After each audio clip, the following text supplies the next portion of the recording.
Once was lost, but now I'm found. Was blind, but now I see. O, mir fel gras go bein yn yw. A haf eich trael mar mi. Da yw'r chawl a chaim o larach. Da dawl ach nes i chi. Mae gen i'r pec yn gle agos diadjyn. Ysgach riast, amen. Thank you very much, Councillor McKeever. Now, in regard to the conduct of the meeting, we're all familiar with it now, but I'll just a reminder of the following points. Please ensure your camera and microphone are off. This assists with broadband connectivity and also prevents background noise. I will call on the relevant officer to present the report. If a member or officer wishes to ask a question or raise a point, please do so using the raise your hand function on your device. I'll then invite each member in the queue to speak, and at that point, please switch your mic and camera on. After you have spoken, please ensure that you lower your hand and put your mic and camera off. Your device should be positioned so that your image is clear to the other participants, and please speak clearly and concisely directly at the camera. When calling for agreement of the recommendations at each item, a no show of raised hands will be taken as indication of the committee's approval. In regards to declaration of interest, members are reminded of the protocol. You must leave the meeting by ending the call, which will be confirmed by the moderator to the chair, and following consideration of the item, you will be invited back into the meeting by the moderator. Please ensure you are available to accept the invite to rejoin. Finally, a reminder that the meeting has been live streamed and recorded. The recording will be made available on the Comhairle's website following the meeting. And I would also like to give a warm welcome to our external audit colleagues, Mr. Ray Boost and David Jameson, who will be present and will present the Comhairle's annual audit plan at item number 12 on today's agenda. Moving on to our agenda, item number 1 is the minute of the meeting of the 2nd of February 2021. That's for approval. Thank you. Item number 2, declaration of interest. Members are advised to declare any interest they have in any items on the agenda. It will be helpful if members express why they declare an interest in the item concerned. Please do so now using the raise your hand function. And please ensure the declaration is repeated prior to the relevant item and you adhere to the protocol as previously indicated. I don't see any declaration of interest, no hands. But if you do throughout the agenda, just put on your raised hand and we'll pick it up then. We move on to service improvement items on our agenda. This is number 3 on your agenda. National Benchmarking Overview Report for 2019-20. This report by the Chief Executive details the Local Government Benchmarking Framework National Benchmarking Overview Report 2019-20 and is published by the Improvement Service. And Norma Skinner is going to speak to the report and answer any questions. Norma? Thank you very much, Chair. Yes, as you said, the summary is appended to the report from the National Benchmarking Overview. Comhairle services have had the opportunity to review and validate the data for their respective services and to advise of any amendments prior to publication. The report itself highlights things like the total revenue funding for councils has dropped in real terms since 2010-11, and also makes mention of COVID and preparation for 2021. It's highlighting that the next period in 2021 that it reports on next year will be more uncertain with financial challenges, and what they predicted would be increased demand due to the pandemic. The report also highlights that there's 7 new measures have been included into the framework, and these are financial and climate change. And these are mentioned at 6.10 and 6.11 of the report. There's table 1 at 6.2 is looking at satisfaction of services, and this is presented as 3-year rolling averages, and that's because they use the Scottish Household Survey, so numbers can be quite small, and those surveyed may not be users of the service. But what this has highlighted is that there's increased satisfaction in 2 areas, and that's refuse collection and street cleaning, and reduced satisfaction in the other 5. At 6.5, it talks about the cost of services. And again, you've got increased costs in 14 of the services and reduced costs in 5. All the data will be refreshed to allow inclusion of the looked after children information and the development milestones data. And the LGBF results are in the next report, and it's for noting, but happy to take any questions. Thank you very much. Do members have any questions? Councillor Ian MacLeod. Thank you, Chair. Yeah, it's to do with the table at 6.2 there, table 1. It's quite a worrying trend down the way in percentage satisfaction, to quite a low level in some of these 5 that were lower. Are we doing anything about this, or how do we tackle this? Thank you, Councillor MacLeod. I'll ask the Chief Executive to come in just now, and then maybe Norma again. Chief Executive. Yes, Chair, I think it would be interesting to hear the detail over the years on some of that. I mean, I find it hard to believe that our parks are open spaces, of which we hardly have any really out with Stornoway. That satisfaction has gone down to that level, and that's not reflected, I think, in what you're hearing as members or what we're hearing as officers. So I suspect some of the measurements have changed. But the point of this is, yes, this is not an audit. This is really an opportunity for improvement, questions and review, and I think that's for the service committees. So in answer to Councillor MacLeod's question, this will come back to the service committees which have responsibility for these areas, and we will analyse that in a bit of detail. But I would be interested to hear, why these between 2010 and 2017 there's such a wide fluctuation in some areas. Thank you, Chair. Thank you, Chief. Mrs. Skinner, would you like to come back in? Thank you, Chair.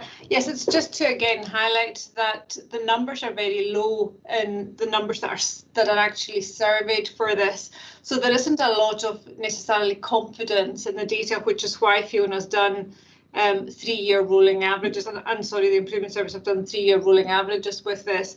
This all went to the appropriate service to have a look at, and it's really for them to look and see, well, is this an area that they are concerned about and want to take forward? Thank you. Thank you for that. Any other members got any questions? Report is for noting. I don't see any more hands. Noted. Thank you. We move on now to item number 4, which is the local government benchmarking framework results for 2019-20 for the Eilean Siar. This report by the Chief Executive details the Comhairle's local government benchmarking framework results for 2019-20. The Improvement Service published a national LGBF overview report annually, and the local perspective was presented in the previous report. Now, before I ask Mrs. Skinner to come back in, I would like to commend these reports to every member of the Council. The detail is immense in these reports. I would like to commend Fiona Nape, who I believe collates all this detail for us. So please pass on our thanks to Fiona, Mrs. Skinner, for the work that's going on behind the scenes here.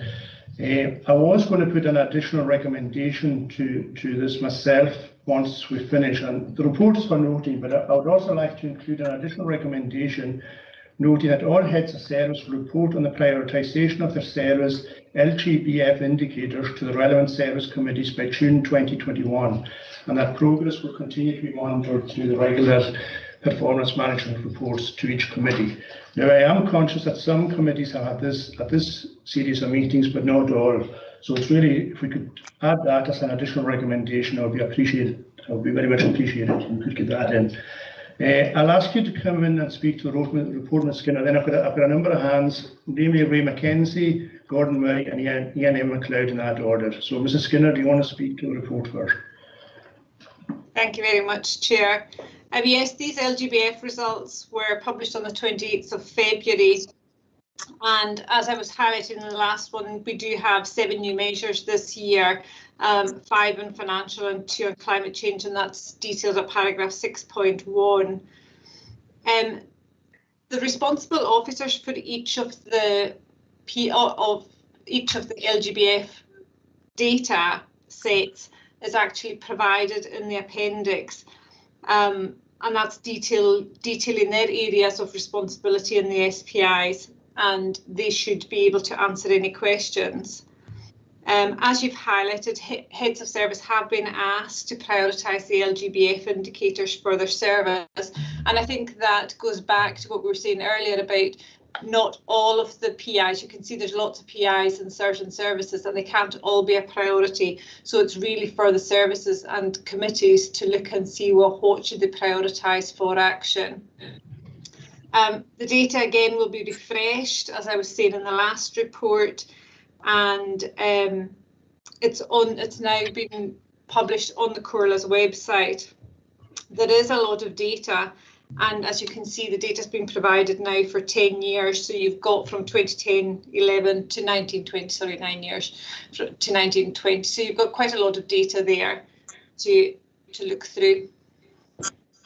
Thank you, Mrs. Skinner. I'll just ask the Chief Executive just to come in briefly just now before Councillor Mackenzie. Chief Executive. Thank you, Chair. Just to emphasise your own encouragement to members to take this information and use it, because the table here provides a whole load of information. Some of it's just factual. For example, percentage of people aged 65 and over with long-term care needs to receive personal care at home. That's a fact. But it also contains all these satisfaction measures. Percentage who agree it's a positive thing, percentage who feel supported to live independently. These are thankfully very high. Percentage of carers who feel supported to continue in their caring role, not so high. Hence, Scottish Government's provided the Carers Scotland Act and the support to carers across the board. But there's a real mix of information here. It's not just input measures, it's not just numbers, it's about quality as well. So if you want to know how service users feel about a service, this is the place to look for it. Absolutely. Thank you very much, Chief Executive. I now ask Councillor Ray Mackenzie, followed by Councillor Gordon Murray, followed by Councillor Eilean MacLeod, in that order. Councillor Mackenzie. Thank you. Thanks, Chairman. Yeah, I think this is a very interesting and quite a very important report, actually. And I would say, you know, it's a lot of statistics covering everything, and I understand what you say about it and what the Chief Executive says about it going to the service committees, because I was actually going to suggest that it almost deserves a seminar or something, and it's a meeting in itself. But that's another way of doing it, and I think probably the best way of doing it, what you've suggested. On the statistics themselves, there's a number of questions. I'll only ask a number of them, just a few of them, but I'm sure others will bring up other points. But the first one is the equal pay and the fact that female employees seem to be and seem to have been over the last 9 years, or the statistics say £2 an hour less than male employees, and that's just my first one. Sickness absences, they've increased considerably over the last 3 years, and I assume that this period doesn't include COVID, which will presumably be the next year. So I just wonder why that one was. On specific items such as sports visits, in 2010 there were 320,000, I think it says, and latterly it was 280,000, which is a drop of 40,000 visits. Now I wonder if that's anything to do with costs, or I don't know, Mr. Wade's there, or somebody that can answer that question. I notice again on the street cleansing that the costs now are almost half of what they were about 10 years ago. And of course, there's two ways of looking at it. It's not because we're doing half the work, but the satisfaction level seems to be good. So I don't know how that's been achieved, and it'd be good if it could be achieved right through every department. On the home care costs, they've gone up by 2.5 times, and care hours per annum. The costs there are 213,000 in 210 and 100,000 approximately in 219. Presumably there's some association there. If costs are going down and the actual costs are going up by 2.5 times, but the hours are going down. There's quite a few other questions I would go on with, but on the home care, I think it is something that's residential. The residential numbers were 180 or something, and they were pretty consistent, obviously, over the 10 years. How many extra beds with Gotil? I think we've had that figure before, but just for my own interest, can you let me know that? And one other one that I was a bit intrigued at, that readmissions to hospitals. I read it as 10% of readmissions of the total. So that seems to be a very high figure. So I've sort of picked across the board there, but maybe I could get some answers. Thank you very much, Chairman. Thank you. Yeah, thank you, Councillor McKenzie. And again, this highlights the importance of this report, and I'm glad you have read it in detail to pick up the concerns you have. And I think that's why it's going to be very important. I think if we all read through it, a lot of questions that are asked through the committees, the answers to the questions are actually in this report through it. So what I'm going to do is, rather than elaborate and go through all questions from a lot of members today, I'll take some. That's why I think it might be better if some went directly to the departments with their list of questions. Otherwise, we could be here all day if we go through the whole appendix. But I'll ask Mr. Bird to come in briefly and answer some of the questions, Mr. McKenzie, and then Mrs. Skinner, and then I'll hand it over to Councillor Gordon Murray and then Emma MacLeod, Chief Executive. Thanks, Chair. I'll just cover sick pay, if I may, because you'll have noticed there was a great improvement, a significant improvement in sick pay over the years, but we have predicted this. I mean, the CORA's rate of sickness absence will always be higher than the national average, and that's common to the islands councils because we provide care directly and not through outsourcing or through the private sector. So we employ a huge number of care workers who tend to suffer from back injuries and other wear and tear, but we have injuries, but we have predicted a gentle rise in sickness absence, and that simply reflects the ongoing rise in the retirement rate,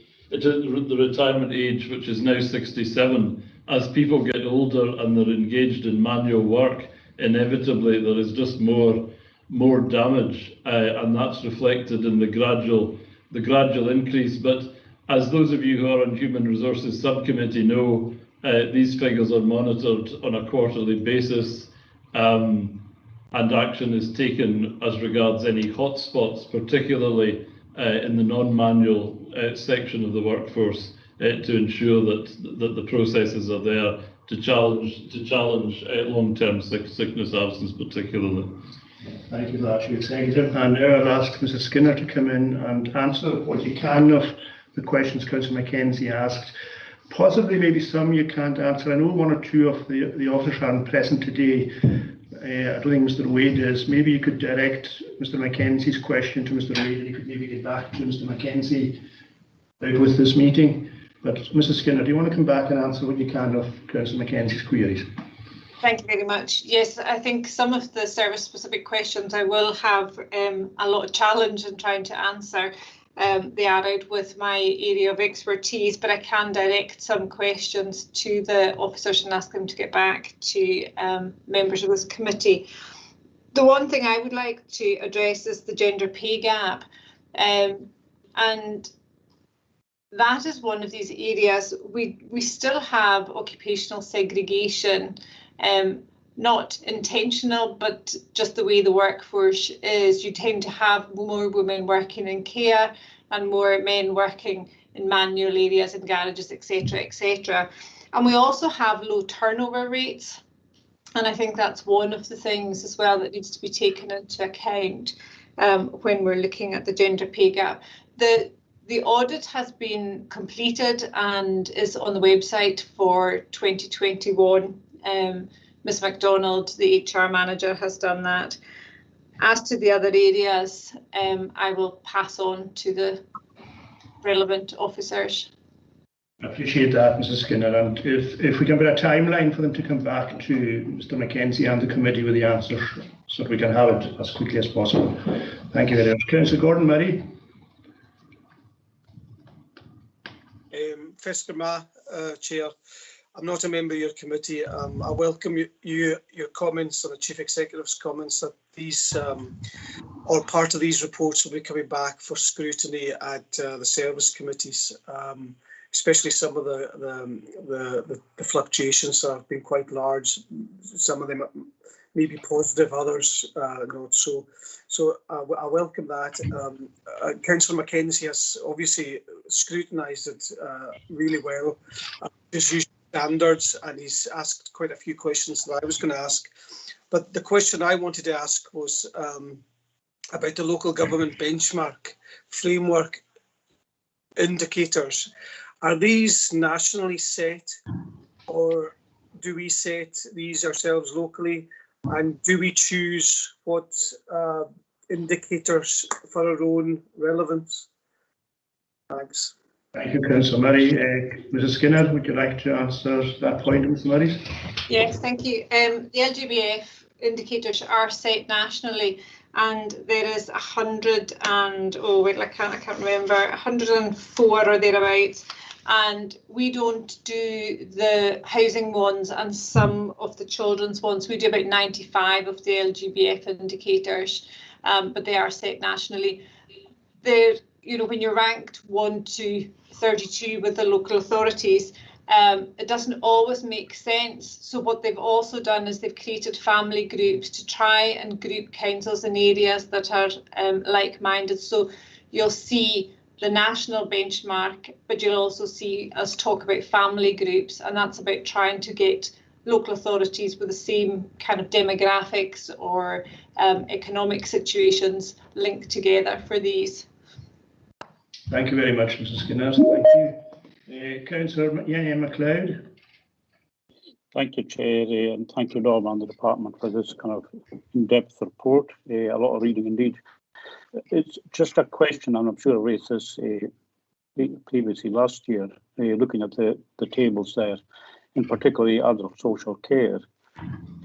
We're saying on this table that the older person residential care costs per week per resident is £623, while in reality we're charging twice that, if not more, to the people that have got the ability to pay that charge.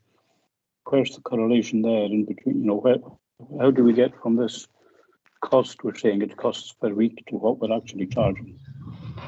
Thank you, Mr MacLeod. Again, Mrs Skinner, I think that might have to be directed to the Social Work Department to come back to Mr MacLeod. So could you pass that question on and get an answer to come to all committee members from Social Work?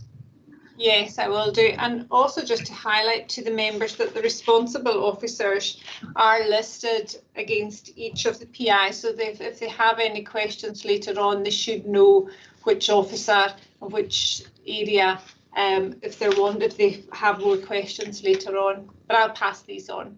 Thank you, Mr. Skinner. And that's a valid point, that the officer's name is attached to the report. And I would commend again every council member to read these reports in detail, scrutinise them, and put the questions into the officers so we can get answers and robust answers to everything that's on there. It's a fantastic report. It's great reading, and it really shows the mechanism of the way the council works, each department works. And again, I must highlight the detail in this report is absolutely phenomenal. And again, please do convey our thanks to Fiona and everyone else involved in the service improvement team for this detail. Thank you. So the report is for noting with the additional recommendation, noting that all heads of service will report on the prioritisation of the service LGBF indicators to the relevant service committees by June 2021, and that progress will continue to be monitored through the regular performance management reports to each committee. Thank you. We move on now to item number 5, Local Public Performance Reporting 2019-20. This report details the Comhairle's local performance results for 2019-20, required to be published by 31st March 2020. Appendix 1 details the consultation outcomes, and Appendices 2 and 3 respectively show the LPIs greater or less than 10% against the previous year. And again, Mrs. Skinner is going to speak to this report and answer any questions. Mrs. Skinner. Thank you very much, Chair. Yes, the Accounts Commission's annual direction defines statutory performance indicators that local authorities must publish. So we have a statutory duty to report on the 1920 performance by the 31st of March this year. Within this report, there's 3 areas. We've got the outcomes of 9 of the 11 consultations identified in 1920. There's 134 PIs across 9 services, and that's 58 less than last year, but 32 more than in 15-16. This report in the appendices advises on the LPIs where changes have been greater than 10% in comparison to the previous year, and there are 38 LPIs which had a change greater than 10%, and this is a decrease on the year before. Of these, 28 have been adverse, but 10 have had a positive change. The report also advises on what action services are taking to address areas where there's been a variance of 10%. And there are 22 of these, and that's again a decrease on the previous year. I have any questions? Thank you very much, Mrs. Skinner. Members, any questions? Sure. Sorry, Chief Executive. So just to commend this also to members, you'll be fed up with me commending these documents, but they're quite revealing. Also the list of things we've consulted on, and I hope you agree that's a good format for reporting back to you. I always think some of the LPIs we need to look at pretty cleverly to make sure that they're actually telling us something. For example, your number of anything doesn't really tell you very much, except that you're doing things. It doesn't tell you about the quality, whereas percentage of people achieving something tells you something about them, and it tells you something about the support that they're having through us. So I think that's the next phase of this is to break that down a bit more. Those of you who remember Mr. Emmett's interventions on this matter, he would always say you need to prioritise the things that matter to you and not worry too much whether you go up or down in the things that don't, and that is generally true, provided we're not dealing with extremes. So again, this is a useful document, and as resources become ever more tight, as always, choices have to be made amongst what we prioritise. So again, it's an interesting read, I think, both on performance and just on what we do. Thanks, Chair. Thank you. So Gordon Murray, see your hands up. Thank you, Chair. I just wanted to ask, there's a few gaps in the table, the local consultations outcomes. I wondered why that was, and would they be filled later? Or thanks. Mrs. Skinner, can you answer, Councillor Murray? Yeah, thank you. That's just areas where the services haven't got back to us yet. They haven't updated the website and they haven't got back to us. But it's an area, the consultations will have been completed. What's lacking is the last section of what we did with the information. What we try to do with the new consultation process is we have we asked, you said, we did. So the we asked, you said will have been completed. It's what we did the service needs to update that, but we are chasing that. Thank you. Councillor Murray, do you want to come back? Thank you very much, Mr. Skinner, for that. Would you be able to update when these are back to us? Very helpful. Thanks very much. These reports are excellent. So she's agreeing to you, Councillor Murray, so she'll get back to that. Someone has to. Thank you. So the recommendations are at 3.1. Thank you. We move on now to item number 6. We're into the scheme of delegation, matters on the agenda. This one is the Outer Hebrides Local Transport Strategy 2020 to 2030 Strategic Environmental Assessment. It's a joint report by the Chief Executive and the Director for Communities, and this report was considered by Transportation and Infrastructure Committee in regard to the homologation of the determination of the SEA, and is before you in regard to recommendation B for your agreement to amend the Comhairle scheme of delegation. Mr. Burr is available to answer any questions. Yes, thanks, Chair. You'll recall I wrote round to all members seeking to exercise a delegation I didn't have here just to move this on, and everybody was agreeable to that. But this is really a matter that should be delegated to the Director for Communities, because it's a professional assessment following a consultation with other professional organisations, which again, and it's got very clear criteria, so it's a classic for delegation rather than me writing round members in this way, or worse still, putting it to committee, because that would hold up applications for some time. So this, I think, was supported by Sustainable Development Committee. Thank you, Chief Executive. So as far as this committee's interests are concerned, do we agree the recommendation of 3.1? Agreed, thank you.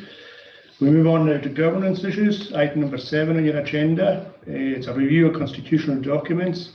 This report by the Chief Executive suggests a timetable for the review of the Comhairle list of constitutional documents and to establish a short-term member officer working group to provide a strategic overview of the process. Mr. Burr will speak to the report and answer any questions. Mr. Burr. Thank you, Chair. First of all, just in case I forget to mention it, I think I circulated to members of the SNP group that I'd deprived them of one representative because neither Mr. Mackay nor I can count. We started with a group of 7, and the list there, you'll note, totals 7, not 8. So for the avoidance of doubt, the recommendation there is to appoint 8 members reflective of the composition of the Comhairle, 2 representatives from the SNP group, 1 each from the Alliance and US and Barra independent groups, and 4 other members, and that reflects the proportionality of the Comhairle, and I have taken into account Councillor Grant Fulton joining the Alliance group. We do this, if you agree, at the end of each term. We review the constitutional documents, obviously to give members, particularly new members, the maximum time to see how these work. It does presume, or the review presumes, the current committee system, which of course is a presumption that can only last until a new council is elected next May, but that has been the Comhairle's practice since its inception 40 odd years ago. So we work on that basis. There's a timetable for the review set out in 6.2. We start with the contract regulations, the financial regulations and member officer working groups, move on to the scheme of delegation, then the standing orders, and finally the scheme of administration, which deals with the committee. And this method, I think, worked very well last time, and a number of members of the committee served on the working group. They'll be assisted by myself, Mr. Mackay, Mr. Langley, the monitoring officer, and Norman MacDonald in his capacity as Section 95 officer. So we'd like to start this in June, obviously, once the Scottish Parliament election is over. So it would be helpful, but not essential, to have the nominations of members as soon as possible, and if it's given today, we'll include that in the minute of the corner. Thank you, Chair. Thank you, Chief Executive. And on the membership, I have actually names for all organisations apart from the SNP group, which I hope we'll get shortly. But I'll take a few hands came up just now. First of all, I've got Councillor Angus McCormack, followed by Johnny McKeever, followed by Councillor Colin McMillan, followed by Councillor Ray Mackenzie. So Councillor McCormack is first. Thank you very much, Chair. I'm not a member of your committee, and I'm just going to raise this matter here, if you don't mind, because I don't know if it's relevant to this particular discussion or whether it's something that we might want to address later. But I noticed in the course of the many reports that you have before you today that there's a great deal of information coming to us in future reports which give us information on the composition of the electorate in the Outer Hebrides, the composition of our staff, and all that type of information, which is very, very interesting. And in every case there, the statistics are dominated by women being in the majority. And as you know, we don't have any women on the council at the moment. And I just feel that as a council, we should be doing something from now on until the next election for council to encourage women to think about coming and becoming involved in democratic processes in the islands in the future. And I'm basically just asking you the question here, is this little group an appropriate group to look at that? Thank you. Thank you, Councillor McCormack. I'll ask the Chief Executive to come in. The question is a very relevant one. I'm not sure this is the correct group, but I will indicate to the committee what we're intending to do. As members will recall that before each election, Derek Mackay and I usually arrange a series of meetings throughout the Western Isles along the lines of, are you interested in becoming a councillor? We take people through the local government setup. We take people through what being a councillor is all about. We usually have a retiring member to come and talk about the experience of being an elected member. And we will certainly ensure that these events are gender balanced for obvious reasons, that both Mr. Mackay and I are men, and we're speaking on behalf, as it were, of an all-male council, and the message has to be given in a more inclusive way, particularly for the 50% of the population who are not represented directly in the chamber. So absolutely, I will be starting that process earlier than usual. I would hope to involve some of the new emerging community groups in that process. These come in different shapes and sizes throughout the Western Isles. So we will make it a bit more inclusive than simply two council officers talking about what it means to be a councillor and what the council is all about. So the point is well made. We will bring a report to you probably in June, because we want to start that process after the summer, so members will have the chance to have input and comment at that time. Thank you, Chief Executive. Councillor McCormack, are you happy with that response? Yes, thank you, Chair. Thank you, Councillor McCormack. Next, we've got Councillor Johnny McKeever. Councillor McKeever. Thank you, Chair. In regards to recommendation 3.1b, I propose that the two representatives from the SNP group be Gordon Murray and Colin McMillan. Thank you very much for that, Councillor McKeever. So that's Gordon Murray and Colin McMillan. Okay. Before we go on to, I mean, that's given me I've got 8 names here to go on to the member officer working group. So before we go on to that, I'd like to ask Councillor Colin McMillan to come in. Hands up.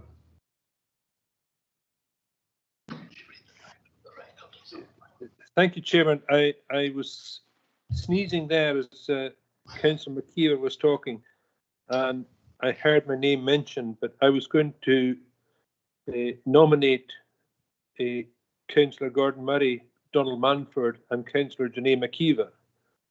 That was my 3 names for the SNP. It's two.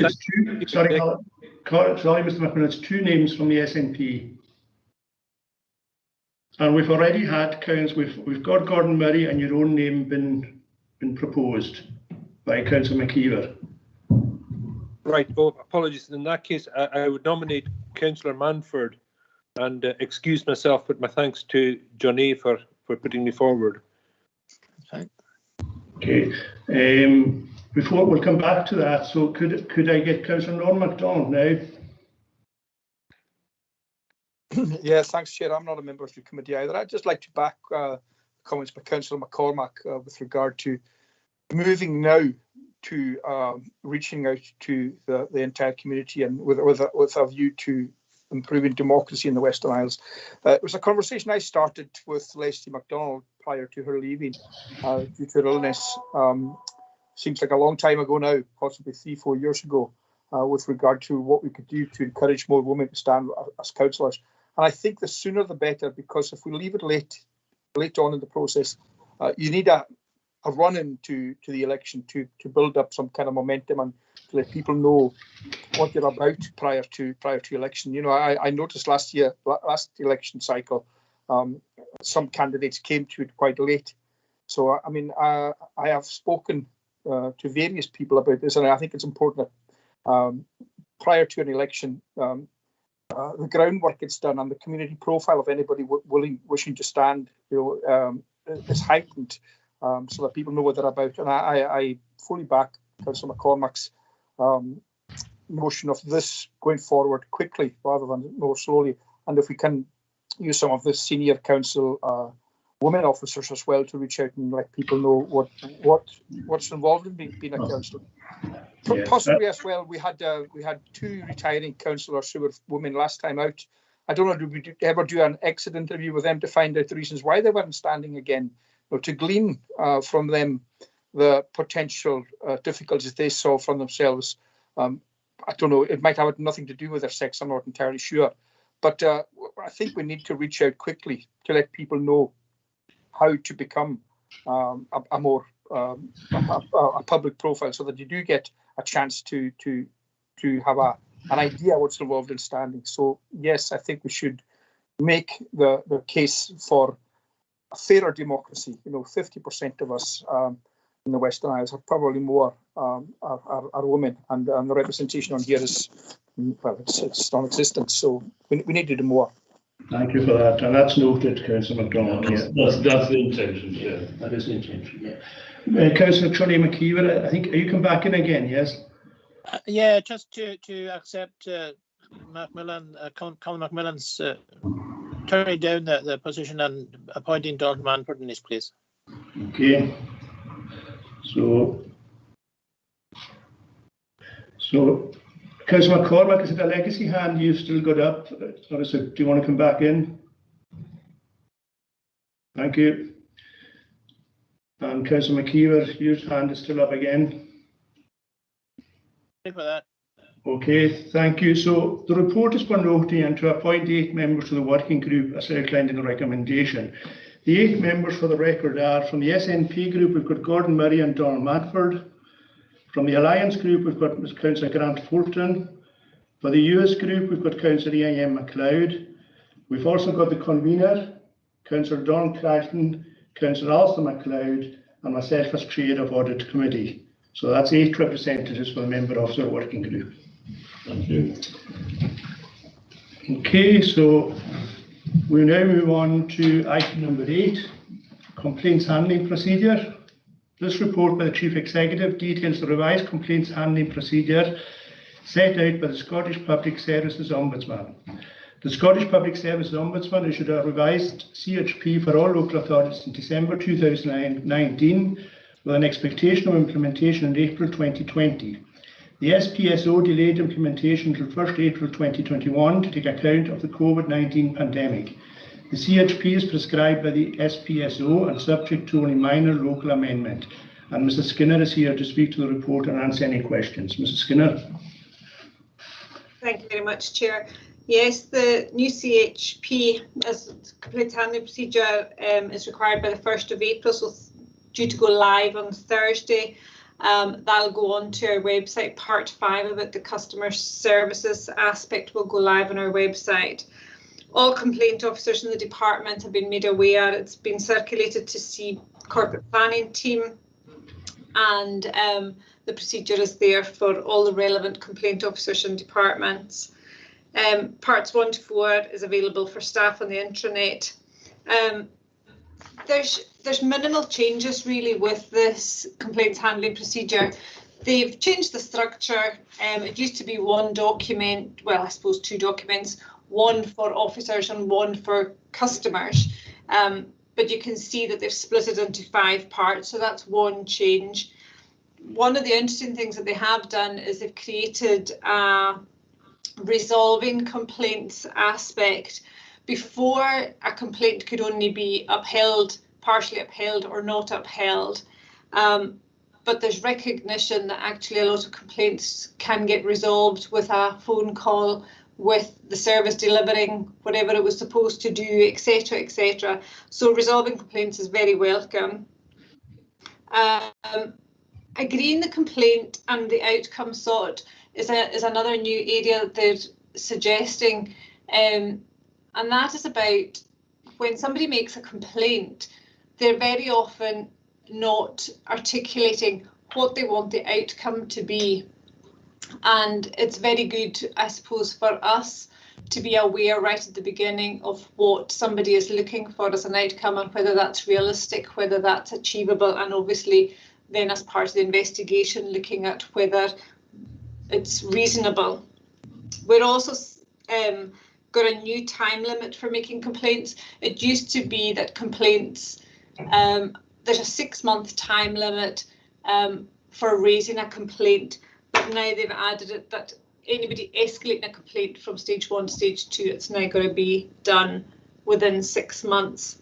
And the other real change with it is about equality and accessibility. They're promoting that quite a bit, but that's something we're already very involved with. We work quite closely with a lot of agencies locally to ensure that anybody who's vulnerable or has any issues can get support, and we would direct people to get support if required. Happy to take any questions. Thank you, Mrs. Skinner. Again, you have to be commended for the work you do here in the handling of complaints. So thank you very much for that. I don't see any hands up. The report is for noting. Thank you. We move on now to scrutiny items. Item number 9. Annual Employee Quality Monitoring Report for 2020. This report by the Chief Executive details the employee quality monitoring information for 2020 as prescribed by the Equality Act 2010, Specific Duties Scotland Regulations 2012. Mrs. Norma Skinner is again going to speak to this report and answer any questions. Mrs. Skinner. Thank you very much, Chair. Yes, this is a requirement set out in the Equality Act, as you mentioned. Every employer over a certain size has to publish this information, and this has to be done by the 30th of April. It's standardised information really in here. We just gather information year on year based on the quality information that we have from staff, and I'm happy to take any questions. Thank you, Mrs. Skinner. No questions. Do members agree recommendation at 3.1? Agreed, thank you. Moving on to item 10 on your agendas. This is Equality Outcomes and Mainstreaming Report 2021 to 25. This report by the Chief Executive provides a summary of the progress made against the equality outcomes set for 2017 to 21 and to seek approval of the refreshed equality outcomes to be adopted by the Comhairle for the next 5 years. And again, it's Mrs. Norma Skinner who's going to speak to this report and answer any questions. Seems to be the Norma Skinner show today. No comment. Thank you very much, Chair. Yeah, this is again a requirement of the Equality Act 2010. We have to have an outcome and mainstreaming report.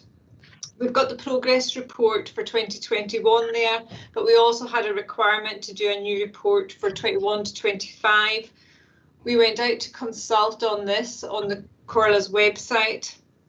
We had 148 people engage with the draft outcomes that we had proposed. 117 people completed the survey, and over 77% agreed with the outcomes that we've proposed. The 5 outcomes are to make the Western Isles an accessible place to live and work, to support independent living and initiatives which encourage people to continue living within the Western Isles, to be recognised as an equal opportunities employer, equal opportunity for education in all education settings, and to develop skills for lifelong learning and work, and increasing the opportunity to participate in public life and the democratic process, which takes us back to the point you were discussing earlier. I'm happy to take any questions. Thank you. Thank you, Mrs. Skinner. Thank you. No questions? No. The report, do they agree? Recommendation at 3.1? Agreed. Thank you very much. We move now on to item number 11 on your agenda. This is lessons learned from the COVID-19 response. This report by the Chief Executive details the key lessons to be learned from the emergency response to COVID-19 through both a peer review and external validation. The Comhairle commissioned a review of the Comhairle's emergency response to COVID-19 in May 2020. The report by the review group completed at the end of October 2020 was sent for external validation to Police Scotland, who have agreed with all the recommendations set out in the report. And Mr. Bird is going to speak to the report. Mr. Bird. Thank you, Chair. With the committee's permission, I'll take a few minutes over this one. COVID, as we all know, has been an emergency and resilience event like no other. It has impacted on every aspect of service, every aspect of our lives, and it's gone on over a long period, much longer than any other resilience event in living memory, of most of us anyway. And we decided early on that amidst all the doing, and a lot of it in the early days, weeks, months, was simply doing, was reacting, was keeping services going, was ensuring people are looked after, was setting up systems, turning meetings, as we all know, into the kind of virtual meetings we have today. Amidst all the doing, we were very conscious that at some point it's both necessary and desirable to review how we've done that. And that's what, and we commissioned a review of the emergency response early on. Really, we started commissioning it in June, and the report was completed at the end of October. Now, COVID, of course, was still very much and is going on, but we wanted to review that aspect of the immediate response over the first 6 months. Now, that was about the Comhairle's response and about the atmosphere in which we were undertaking that response. And of course, we wanted the review to be externally validated, and that was sent to a Chief Inspector at Police Scotland who operates within the Highlands and Islands area and has knowledge of the Western Isles, but is not based within the Western Isles. Specifically, we wanted to examine the emergency response, and specifically within that, through the Care for People group, which is our main area of responsibility at this stage of an emergency, and also how the emergency planning arrangements worked generally. And we looked at financial management, human resources, that's deployment of staff, communications, and particularly child protection, which is our specific statutory responsibility. The main findings of the review, I won't summarise these, but they note we responded well, and I think that's accepted by all members. We have internal services functioned well. We set up the right groups, and these are set out. Elsewhere in the report. I won't read them to you, but we had the COVID planning group, which the Director of Finance led, and we had the corporate recovery team, which I led, and consisting of directors and other relevant officers. So we had the operational and the strategic working together. Now, usually in an emergency situation, the group, the Western Isles Emergency Planning Coordinating Group, takes the lead on the multi-agency front. And you'll see I've referred to the Transocean incident, which I think was actually a model of that approach. The moment the Transocean, what would we call it? The moment the vessel, I think it was a vessel, arrived on our shores, the emergency planning group was convened. Because it was at sea, the Coast Guard assumed the chair, and they were in the chair for all the time of stabilising and making it safe. It then became a public health issue because of the gases it was giving off, and at that time Dr. Maggie Watts, Director of Public Health, chaired the group. It then moved on to us when it became an issue of clean-up and recovery, which is the local authority role. Now, clearly, COVID was a public health emergency. The lead agency was clearly NHS Western Isles, and ideally, I think it would have been the right thing had the Western Isles Emergency Planning Group, WIPEG, had it moved into that mode and it had been convened by the Chief Executive of NHS Western Isles or an officer nominated by him, because clearly NHS was the lead agency. We were all there at that time to support NHS services as well as looking after our own. But that's not what happened. NHS Western Isles established the Pandemic Resilience Group, the PRG, which continues to meet, and that discharged all of the functions that really would have been discharged by the YPEG group. So on this occasion, we actually had two groups. We had the PRG led by Health, and that was the one to which I attended and which the lead officers attended. It received reports from the police, from the other agencies, from Care for People, and yet at the same time we had YPEG operating under the chairmanship of another agency, also dealing with similar things, and that is identified at 5.6. There was a complexity of the multi-agency reporting lines. NHS, as the lead agency, appropriately set up its own groups, and we contributed to that group as we contributed to YPEG. So, and I think we have to contrast the Transocean response there. Two other points quickly. Care for People. I really commend the Care for People group, which is a large and arguably unwieldy group.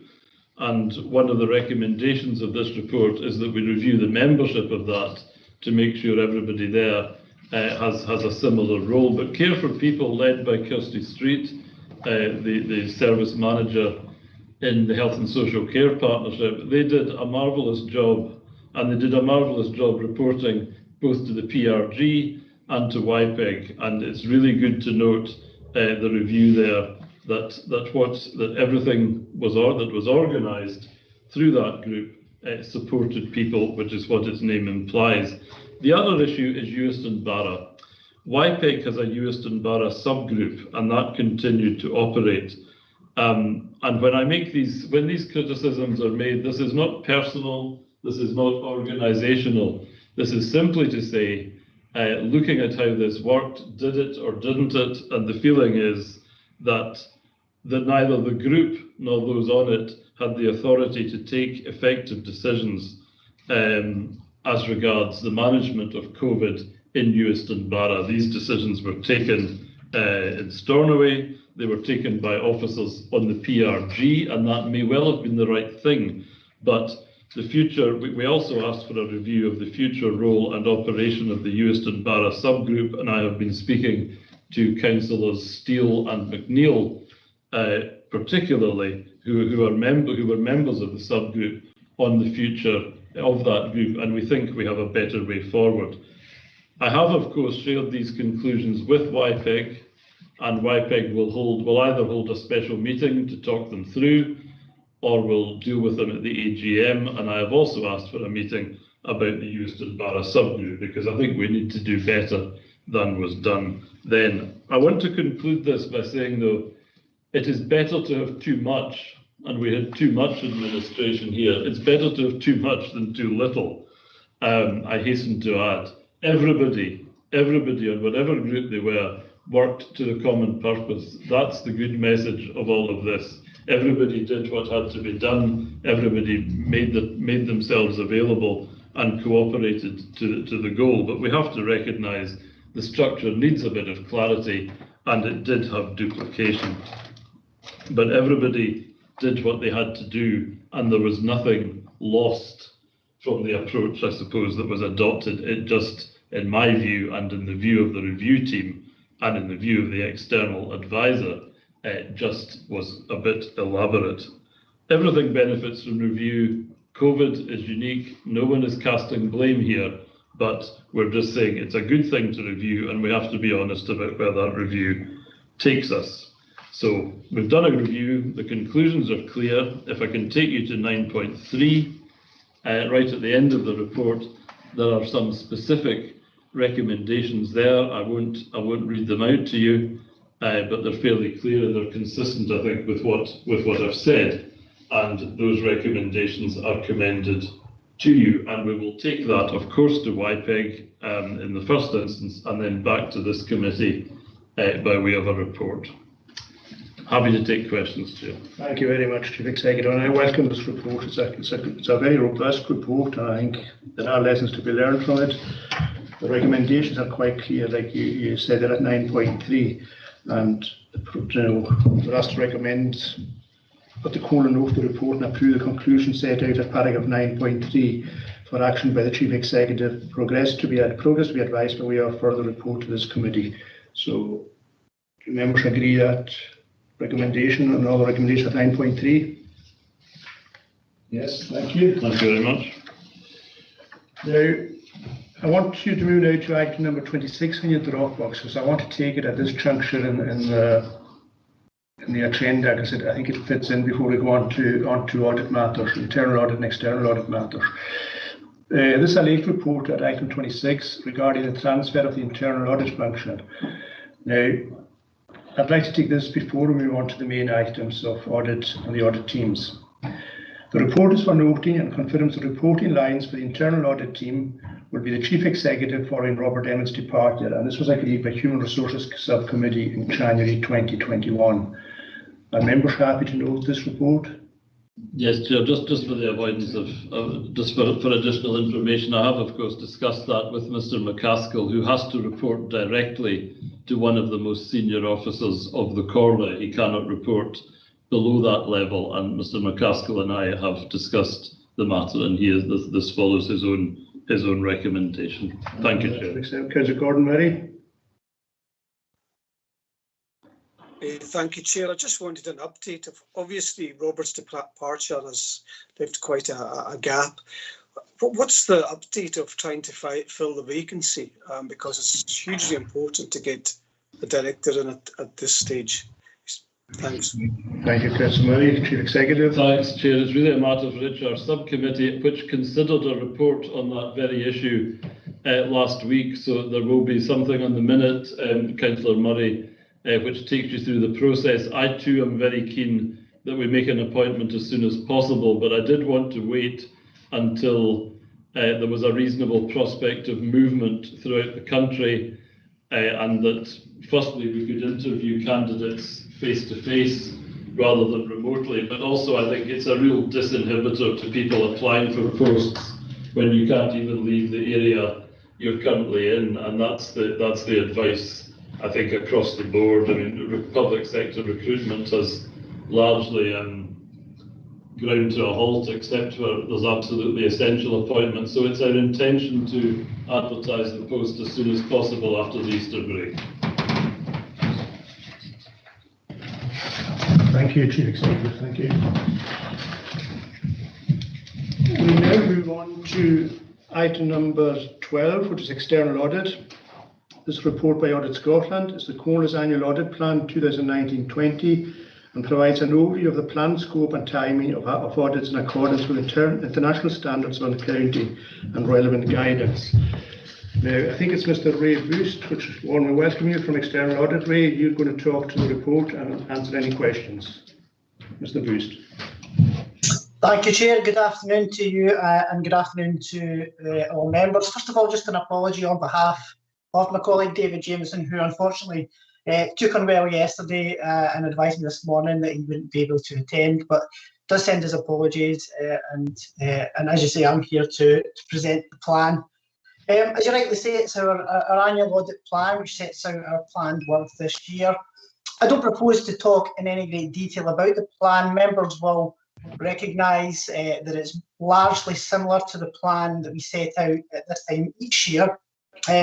So I'll just draw members' attention to a couple of slight differences in this year's plan in particular. So first of all, in terms of the significant audit risks we've identified, they're disclosed Exhibit 1 on page 5.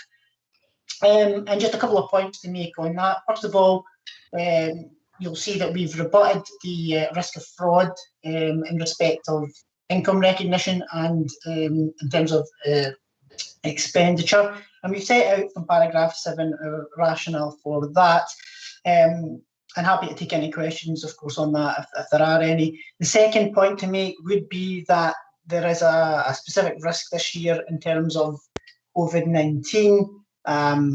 and in particular in terms of the additional complexity for accounting the large number of different COVID funding streams that have come into the Comhairle, and of course that have then included grant payments that have been paid out. And in terms of the Comhairle's governance arrangements for ensuring that the correct people are in receipt of the grant payments.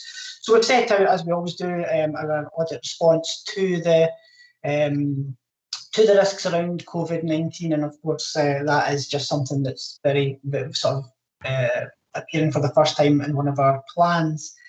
I would also draw members' attention just to the audit timetable. So, for example, at Exhibit 2 on page 9, members will see that in terms of the timetable, we intend to provide our independent auditors report and our annual audit report by the end of October of 2021.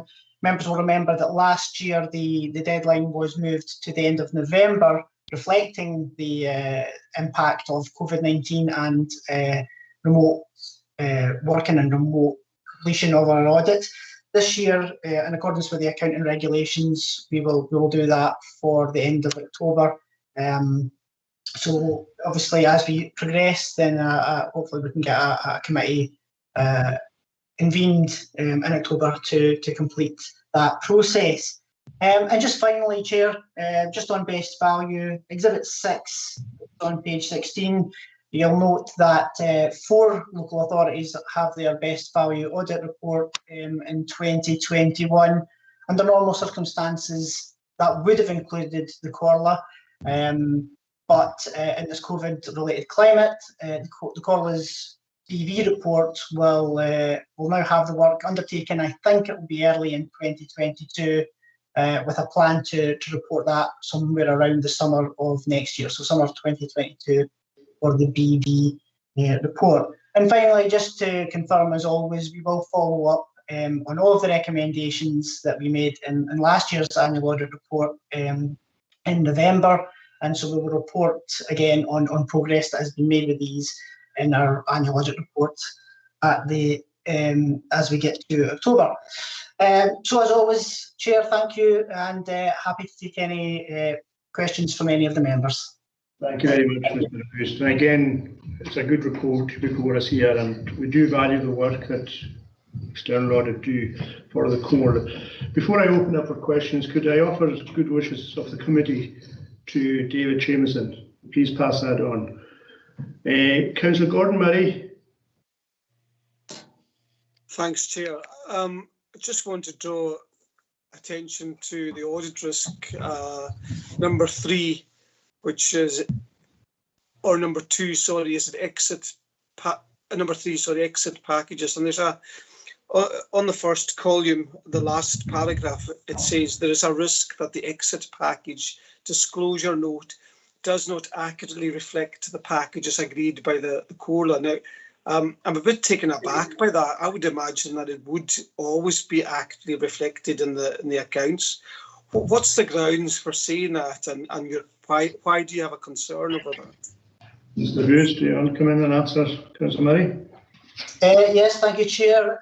In terms of that particular risk, it's just recognising that this year there's a larger number of exit packages that we would expect to see included in the remuneration report as a result of the invitation that the Comhairle set out for people to express an interest.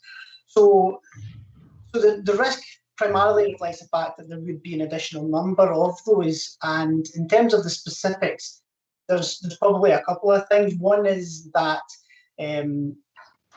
it's just a kind of there's a kind of process to go through to calculate the value of exit packages, which uses actuarial information. So there's an element of complexity there that just means there's work for us to do just to double check that that's all correctly calculated and then correctly disclosed in the accounts and in particular in the remuneration report. And secondly, I would just add that the there's an element of complexity just around whether any whether there's a provision that should be included in the accounts at year end to reflect the value of ongoing costs to the Comhairle to pay out on the cost of exit packages. So again, we just need to make sure that that has been properly recognised by the Comhairle, and you'll see from the report that Norman MacDonald has provided a response in respect of that as part of the assurances that he's provided. Thank you, Mr. Booth. Councillor Murray, Mr. Love, do you want to come back in? Thanks, Chair. It was just interesting you said that. I would have taken that as a given that they would be accurately shown in the accounts. What other way would they be presented that would cause you concern? Mr. Booth, do you want to come back in? Yeah, I think just to avoid any doubt, Councillor, it's not that we're necessarily saying that that we would expect them to be wrong as such. It's merely, from our point of view, recognising that there's an additional piece of work for us to do this year over and above what might normally be expected, for us just to gain the required assurances that the exit packages are correctly disclosed in the remuneration report. And it's worth pointing out that there is a very clear format for how that is presented in the remuneration report, and that is consistent with how the table has been presented in previous years. So again, as you suggest, it's not that there's a high degree of risk that it won't be presented in the correct format. That is something that we absolutely would expect, and of course we'll work closely with the finance staff just to confirm that that is the case. And as I say, it's really just about making sure that the table has the accurate figures included. And as I say, that does just mean us double checking actuarial information that is used to come up with the values for exit packages. So it's a bit of additional work for us, and just ensuring that any provision that's included in the accounts just reflects any agreed exit packages that have yet to be paid out with the conclusion of that process. Thank you very much, Mr. Bruce, for that clarification. Thank you very much. Thank you. I don't see any more hands up, so the notice for the reports for noting. Noted. Thank you. Thank you, Mr. Bruce, for your report and your contribution. We now move on to internal audit matters, item number 13 on your agenda. This is the internal audit operational plan for 21-22. This report by Mr. Paul McCaskill, Chief Internal Auditor, is for noting and summarises the proposed internal audit operational plan for 21-22. I'll ask Mr. McCaskill to speak to the report. Thank you, Chair. Just to put into context the reason for the report, the Comhairle's Audit and Scrutiny Committee approved a 3-year plan covering 2020 to 23. This operational plan forms year 2 of that plan, and the areas of audit are included in the attached appendix. The attached appendix outlines what core financial systems we will review over that time: property and regularity audit, value for money, risk and performance audit, and the number of days allocated to each of the reviews. So again, we put this before the committee. Sorry, Mr. McCaskill, I think you've broken up on us. We've lost the connection. Can you hear us, Mr. McCaskill? You're breaking up on my end as well. What I'll do is I'll try and use my colleague's system. 1 second.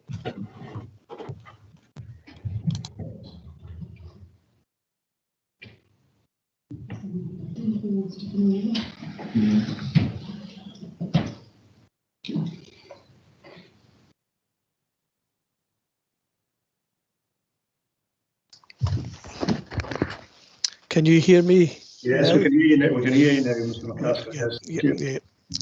Yes. Just to put it into context, the report, this is year 2 of the 3-year strategic plan, which has been previously approved by the committee. It's based on a a detailed risk assessment covering the core financial systems. These are noted on the appendix. We'll be covering in 2021-22 payroll and expenses, insurance and housing benefits. And these are likely to be the key areas which external audit will be willing to place reliance on. We'll be also looking at probity and regularity audits, which are outlined in the narrative below that, and also the value for money, risk and performance audits. Again, there's quite a variety and a breadth of assessment of the core list controls, which will give hopefully the committee some assurance in terms of the process and how robust or otherwise these are operating within the organisation. But I'm happy to take any specific questions. Thank you, Mr. McCaskill. And again, for members, it's to approve the operational plan for 2021. Members approve the operational plan? Yes, thank you.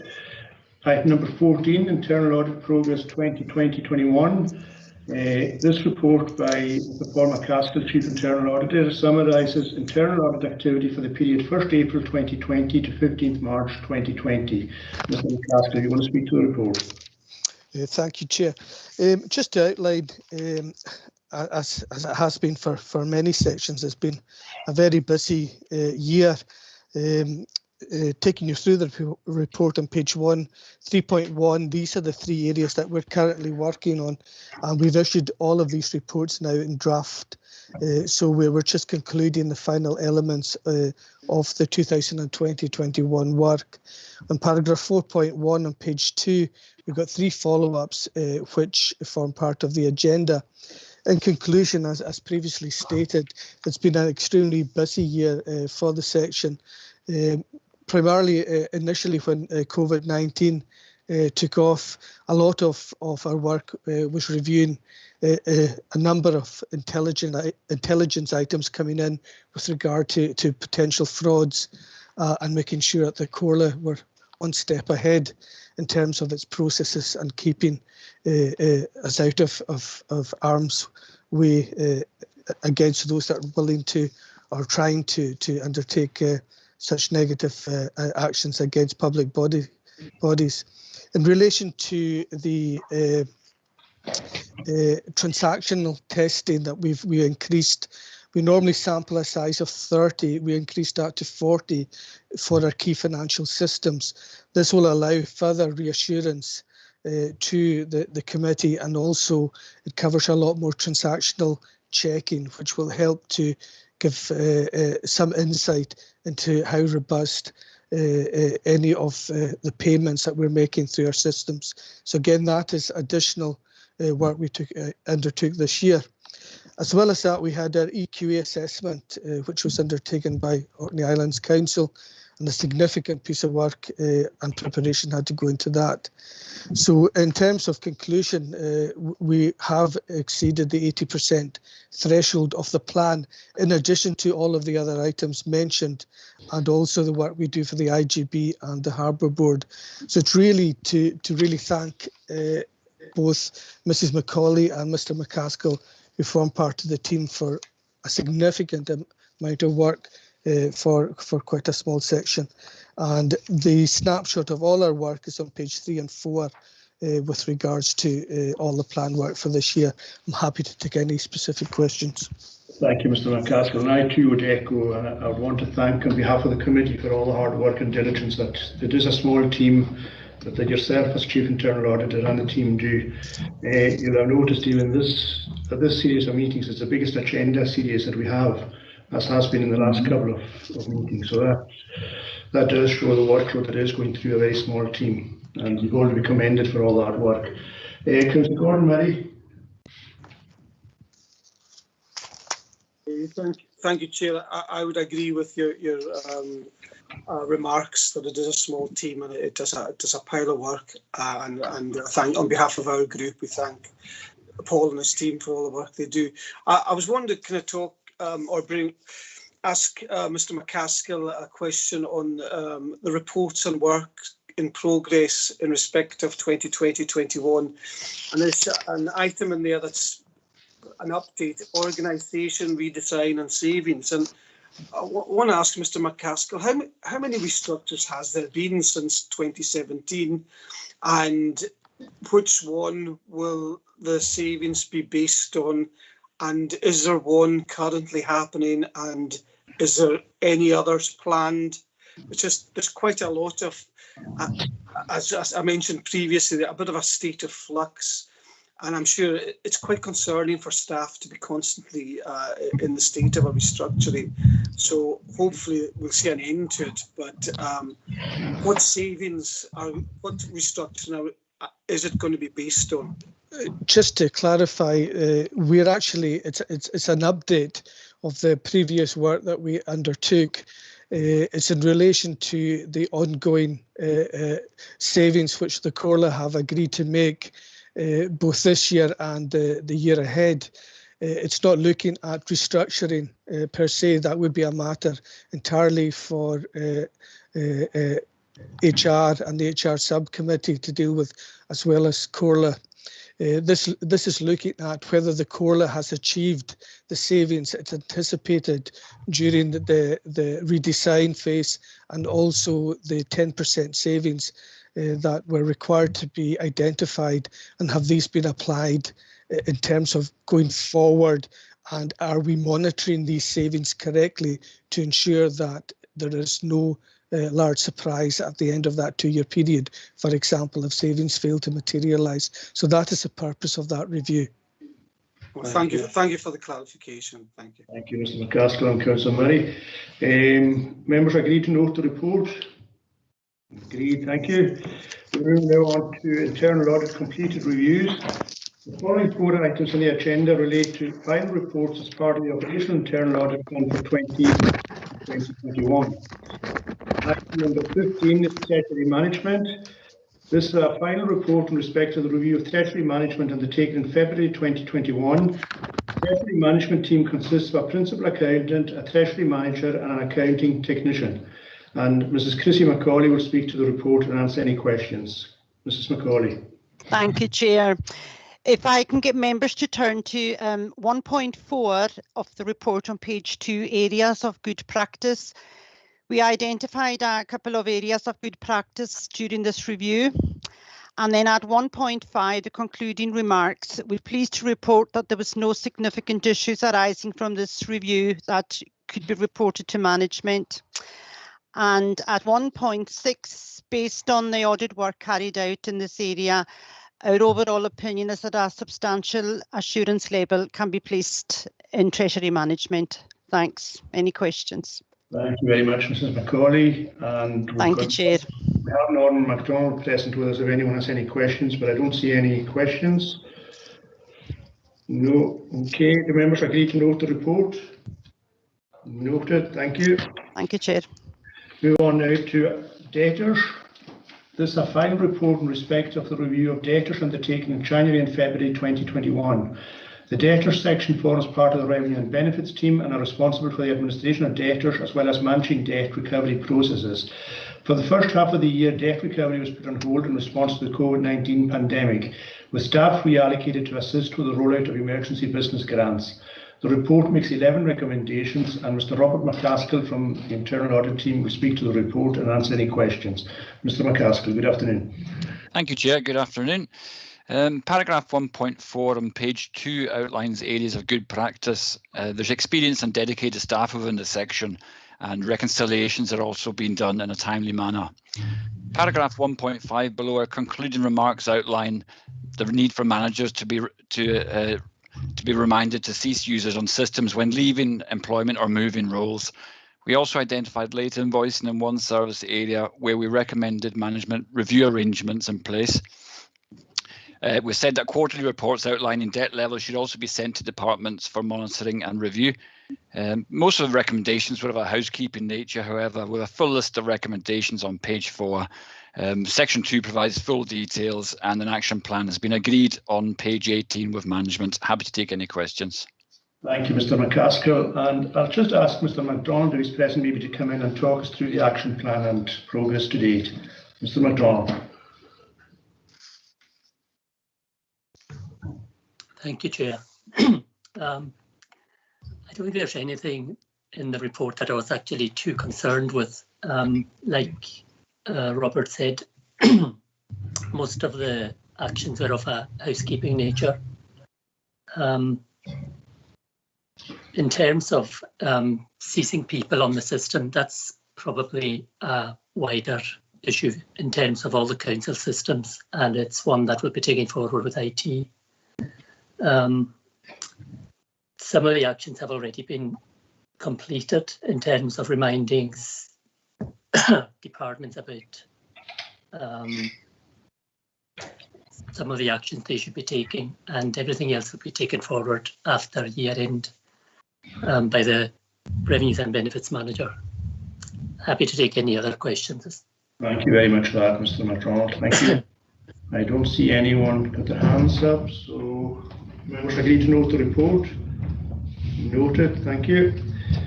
We move now on to item number 17 on your agenda. This is Community Learning and Development. This is a final report by the Chief Internal Auditor in respect of the review of community learning and development undertaken in January 2021. CLD covers a broad range of practices including youth work, community-based adult learning, family learning and community development. CLD empowers people of all ages to work individually or collectively to make positive changes in their lives and in their communities through learning, personal development and active citizenship. The report makes 7 recommendations, and Mrs. Chrissy McCauley is going to speak to the report, and then I'm going to ask Mrs. Fiona McInnes-Begg to come in and speak also on the report. Mrs. McCauley, first of all. Thank you, Chair. If I can get members to turn to page 2, 1.4, we identified a number of areas of good practice in the review.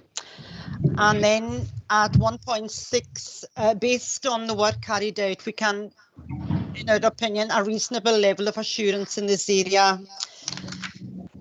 Page 5 at 1.8, our recommendations, which have all been accepted by management. And then finally, at page 15, our action plan, section 3, all our recommendations and dates of implementation going forward. Any questions? Thank you, Mrs. McCauley. I'll ask Mrs. Fiona McInnes-Begg to come in and give us an update on the action plan and also on the work of the CLD group. Thank you, Chair.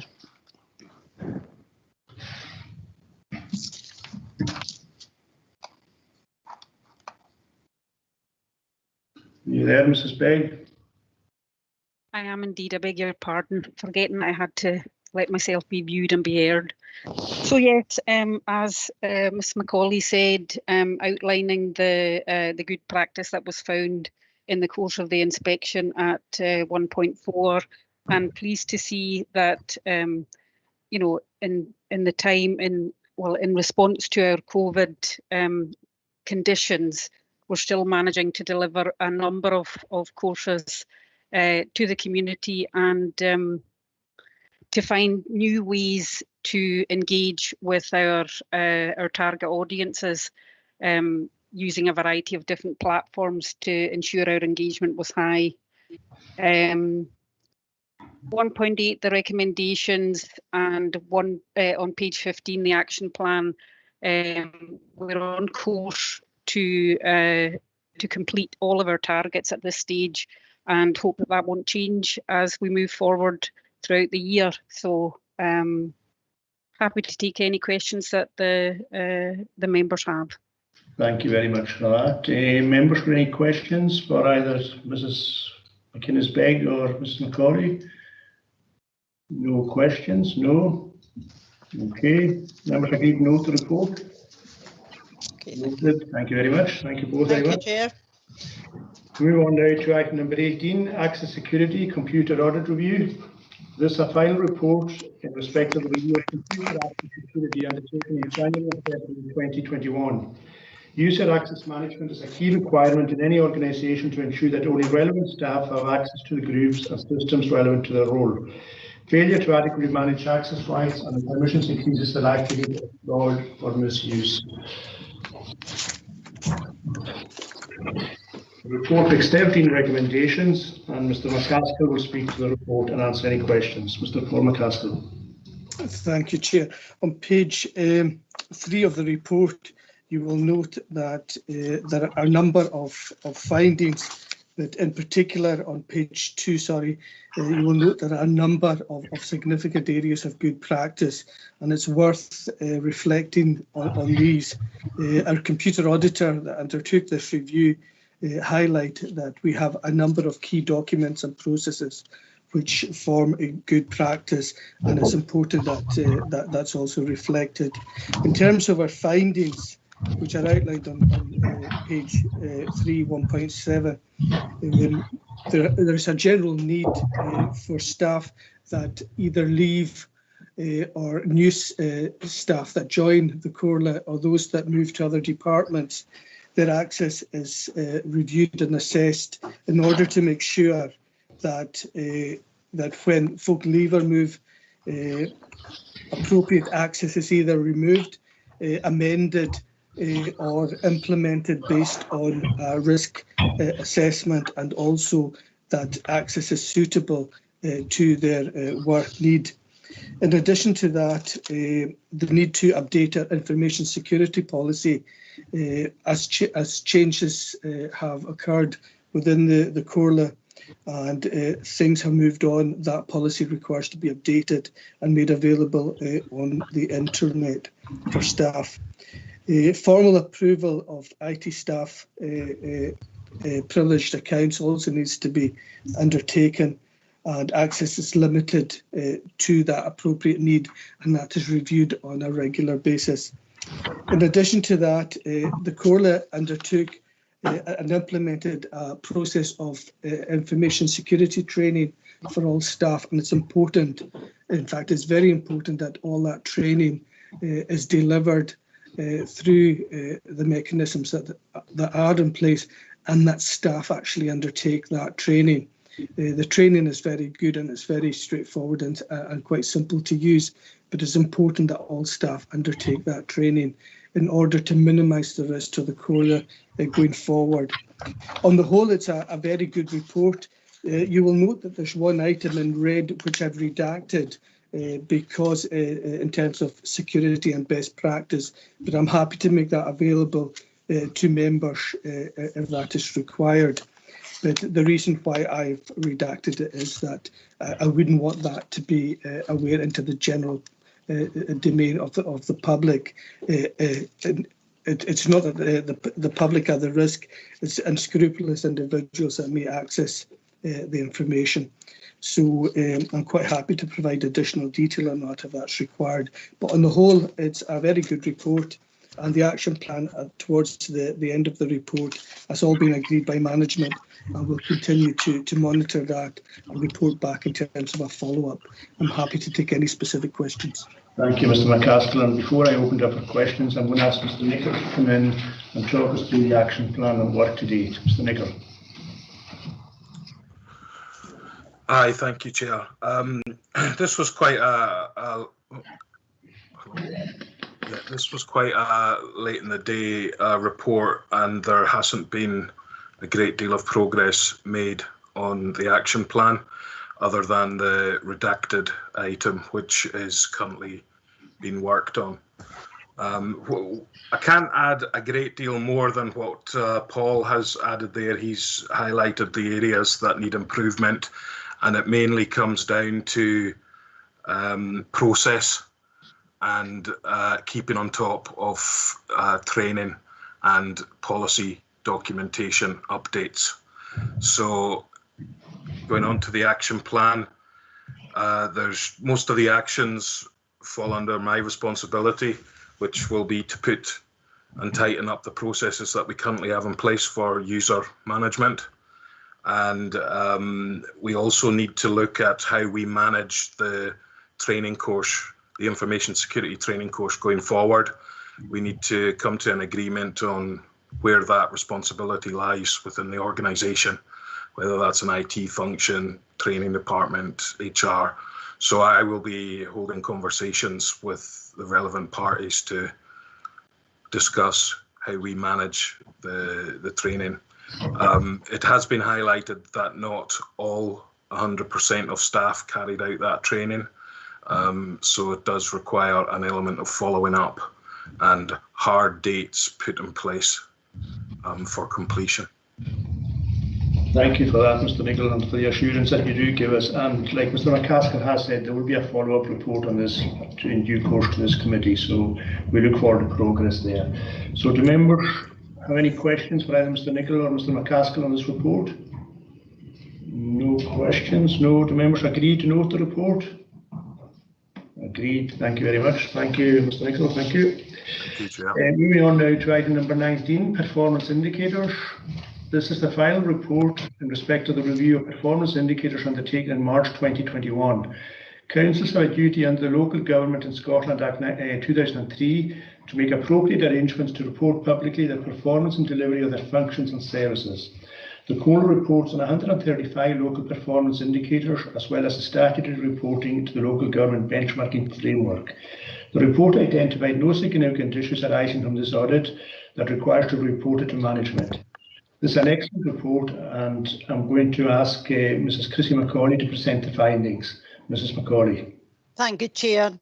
Our main remit in this review was to confirm the validation, the timeliness and completeness of the required information for reporting on the local performance indicators. At 1.4, we identified some areas of good practice in the review. And at 1.5, our concluding remarks, we're pleased to report we identified no significant issues, and we're placing a substantial level of assurance in this review. Any questions? Thank you again, Ms. Macaulay, and again a good report. And again, we've got to commend the element of detail that's in these reports, and again through Fiona and Ape and the team. Yeah. Thank you, Chair. Members agree to note the report. Noted, thank you.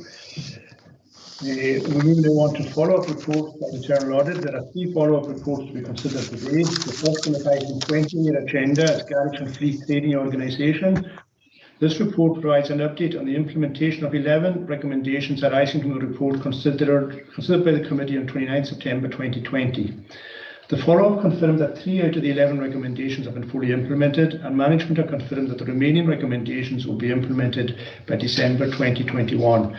Now, Mr. Paul McCaskill will speak to this report, and then I'm going to ask Mr. David MacLeod to comment on the report, on the findings of the report. Mr. McCaskill. Thank you, Chair. On page 3 of the report, as you've outlined, 3 of the 11 recommendations have been fully implemented. Although the rest remain partly implemented, these are at various degrees of completion, some nearer completion than others. Appropriate progress has been made, taking cognizance of the COVID situation and the priority staff have had to consider in terms of taking forward some of the recommendations. I've discussed this with Mr. MacLeod, and I'm happy to note that appropriate action is being progressed, even though it's slightly delayed due to the outlined issues with COVID. But we expect these to be completed in December 2021. Thank you, Mr. McCaskill. Before I ask Mr. MacLeod to come in, I'd like just to go back to Mr. MacLeod to the previous reports on performance indicators.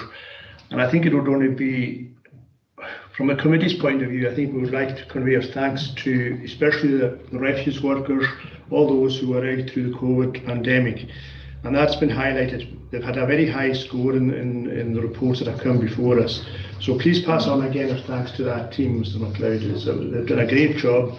We get all the frontline workers out there in the NHS and all other areas, but we can't forget our own teams that are out way beyond the call of duty at times. Okay then, Mr. MacLeod, with that, do you want to talk us through progress to date and the action plan on this report? Thank you, Chair, and thank you for that.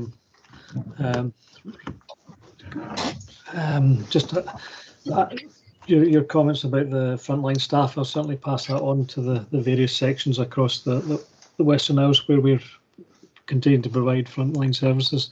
Moving on to the report, I think one of the really essential tasks that we're working on at the moment is to develop a fleet replacement policy that's Comhairle wide, and to tie that in with the Scottish Government's decarbonisation targets for 2025. These two things can work in parallel if we do it properly, but it's quite clear looking at the way that the Chorus fleet has been managed over the years that there is no real agreed means of purchasing, maintaining and replacing fleet. We tend to historically have, with the exception of cleansing vehicles and latterly the gritter lorries, we've tended to run vehicles until they're basically beyond their working life and then replace them. So we're trying to get away from that, trying to move into a position where we can take advantage of things like our fleet procurement frameworks that we're part of, government managed frameworks that give us fairly significant discounts, and trying to use that as a tool to make sure that we're keeping vehicles just to their optimum rather than keeping them until they're no longer working. So that's a lot of the status indicators that are at yellow are really because we are working on that just now. We're keen to make progress on this. Some of it has been delayed by COVID, but also just trying to work out what is actually the best way forward for this, for the Comhairle, because there is potential for quite a lot of savings. I'm happy to take any questions on the rest of the report, Chair.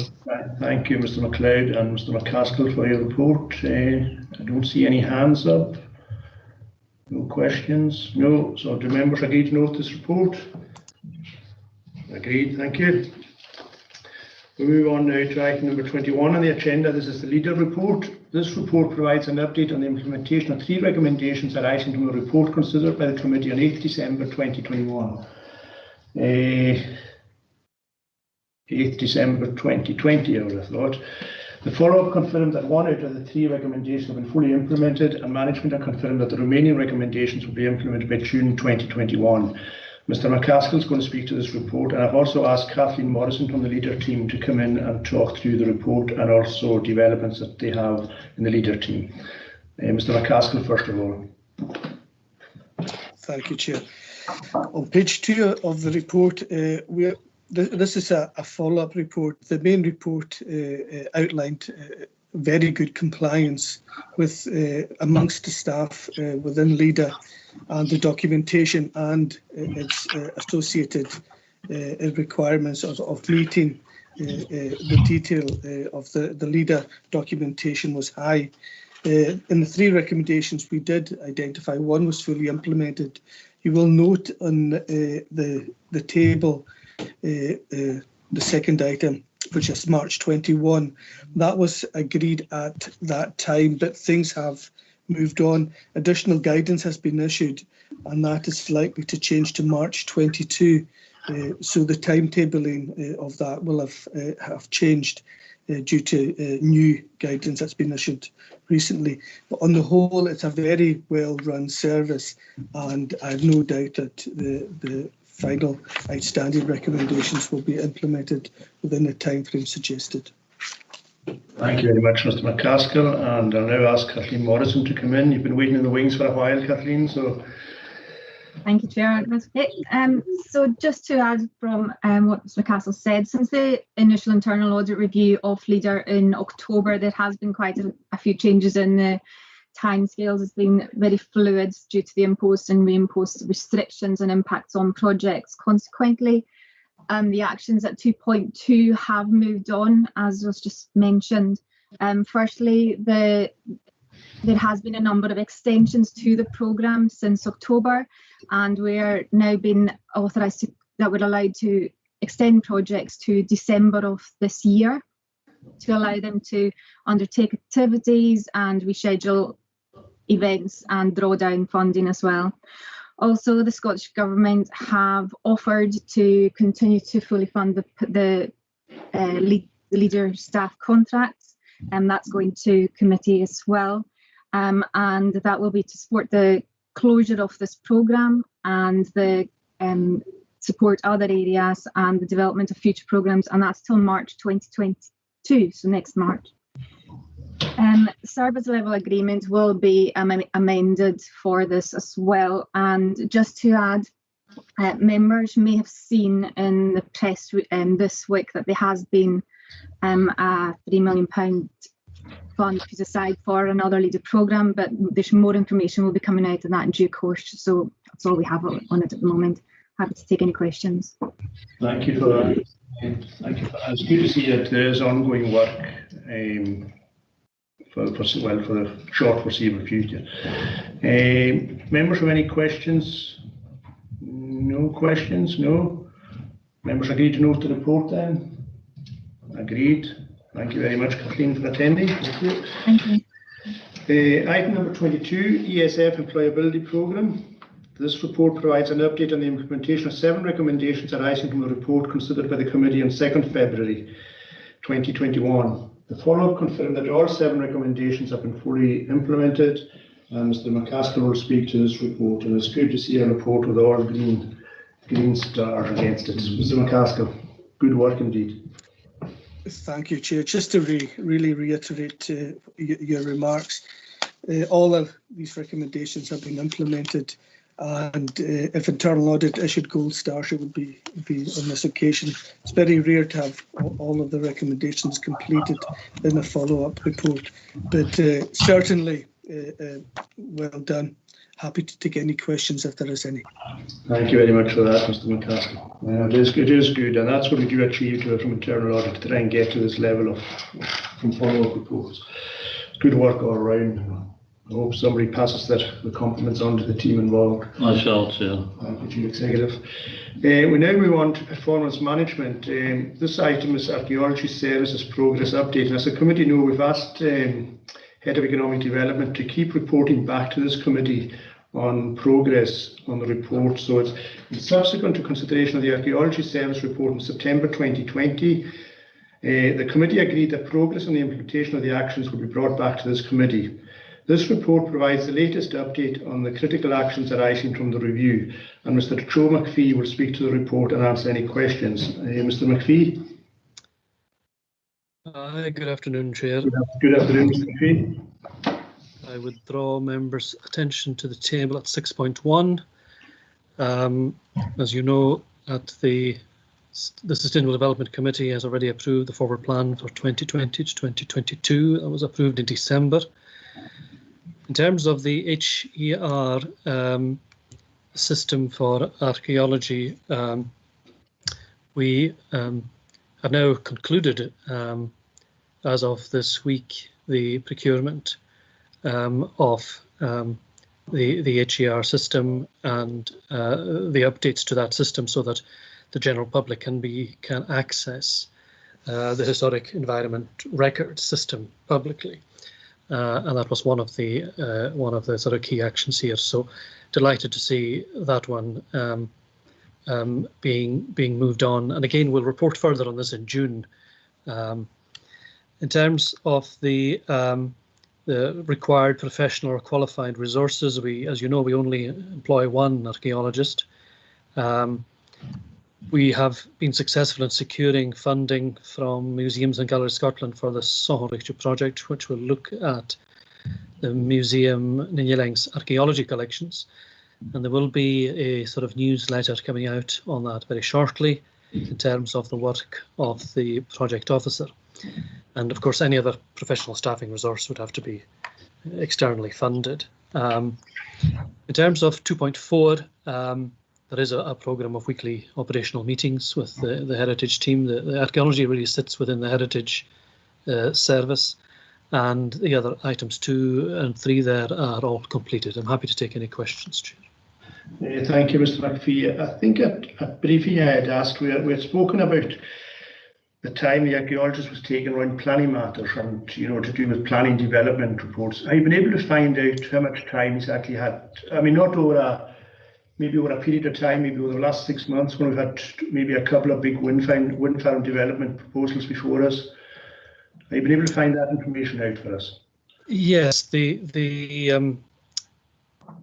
bulk of the archaeologist's work is supporting and commenting on planning applications, and of course, as we noted at briefing, that can change depending on the scale and the nature of planning applications. So mainly the planning applications and the historic environment record So that can be as much as 50 to 70% of the archaeologist's time. And over the last 6 months, that's been particularly busy. In addition to that, of course, the rest of the time is taken up with supporting communities with various community projects, looking at specific finds, of course, that people discover. There's a number of other legal aspects associated with the archaeologist's work, and even over the past year, one of those legal aspects, of course, is in relation to human remains.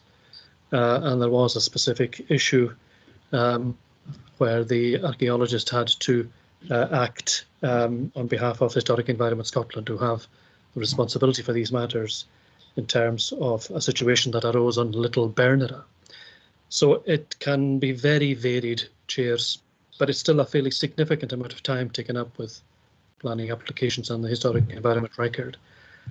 That's just partly given the nature of the planning applications here in terms of the land use and any archaeology matters that arise. Okay, thank you for that, Mr. McPhee. Do members have any questions for Mr. McPhee? This report will come back to the June 2021 series of meetings.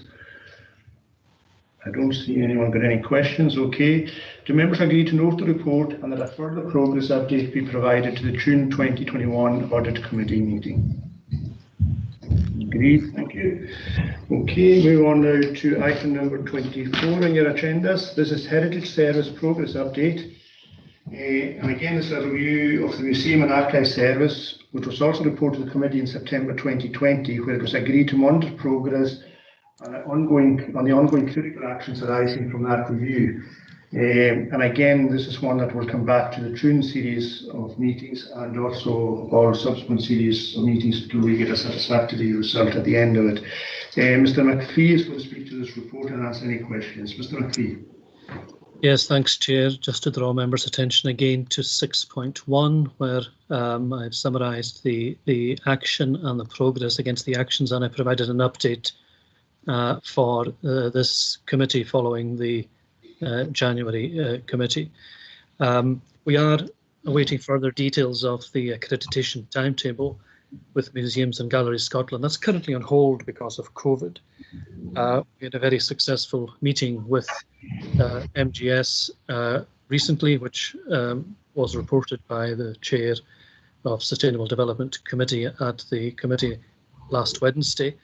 And there is very good engagement with MGS on a range of matters. So we're very keen to progress towards accreditation and perhaps progress beyond that in terms of putting out collections forward as a recognised collection which has a particular status. It is an application process and it's by no means guaranteed, but still it will form part of our forward plan for the service. In terms of additional resources, discussions are ongoing in terms of the structure we need and the release of post for the conservation officer, and I'll be taking something back to the corporate workforce panel and through HR sub in due course on that. In terms of 2.3, again, I've summarised the actions there and the update. There's a weekly series of meetings. We've made some small incremental changes to the team to reflect the responsibilities. For example, the visitor services officer regrading, and again, elements of this of that action are going to be part of the forward plan for the service, and the recruitment of the project officer has already been mentioned. 2.4, in terms of the Heritage Horizons, and this is to do with the storage facilities. The Heritage Horizons is closed until 2022. Monitor other sources of funding as appropriate. There may well be opportunities opening up with UK government funding. Some information was released on that recently, and it's interesting to see heritage and culture feature as priority area. So we are putting together a programme of investment which includes a project involving storage facilities, or rather facilities for our collections in US that become more than just storage facilities, because as you can imagine, nobody will give us money just to buy a store. It has to be much more than that, and it has to be in the context of a partnership project around an agreed heritage plan and strategy.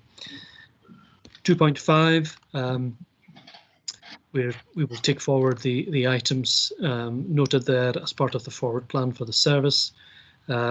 Again, same for 2.7 in terms of resources and resourcing. I've already referred to some small incremental changes that are ongoing incremental changes, again, when I report these in June. And of course, there are other matters across the wider economic development and planning service in terms of the current VER exercise. In terms of the 2.9, that's completed. And then I've also added in here, in addition to the critical actions, there were other actions highlighted for completion by December 20, and these are both completed. So I'm very happy, I think, with the progress we've made over the last period, Chair, and we'll continue to report and update to the June series, and then onwards from there. So happy to take any questions. Thank you, Mr. McPhee. I noticed there are some hands up. First of all, Councillor Angus McCormack, followed by Councillor Euston Robertson. Councillor Angus McCormack. Thank you very much, Chair. I'm not a member of your committee. I'd like to ask Mr. McPhee a little bit about storage facilities, and I recognise that they're not just storage facilities, they have to be wholly accessible as well as being storage facilities. Now, it seems to me that the Comhairle in general is having some difficulty in accommodating all of the artefacts that come along and documentation. And is there a specific rodent-related problem in some of our facilities, I wondered? But more than that, you did mention, Mr. McPhee, that you were looking to acquire additional storage facilities, and I think you mentioned that in relation to US, but I would like to suggest to you too that might be something that's essential in Lewis too. I can only speak from my knowledge of the Astronomy Historical Society, where we constantly receive more and more archive materials from families, and the premises that we have in Astronomy Town Hall, you can hardly get into them at all now because of the amount of materials we have, and a lot of these materials have still to be archived. We work, and of course COVID has held us up in that regard. But what I'm wondering is, in your reference to looking for more capacity for archiving materials, did you have aspirations generally, or is it just news? Yes, thank you, Councillor McCormack. Mr. McPhee, would you like to respond to Mr. Councillor McCormack's questions? Yes, Chair. The aspiration is for storage facilities north and south. So that is certainly part of the plan. I think you've seen either through this committee and perhaps through other committees the current situation with regard to the Marybank store, and also the Torlam facility in Newest.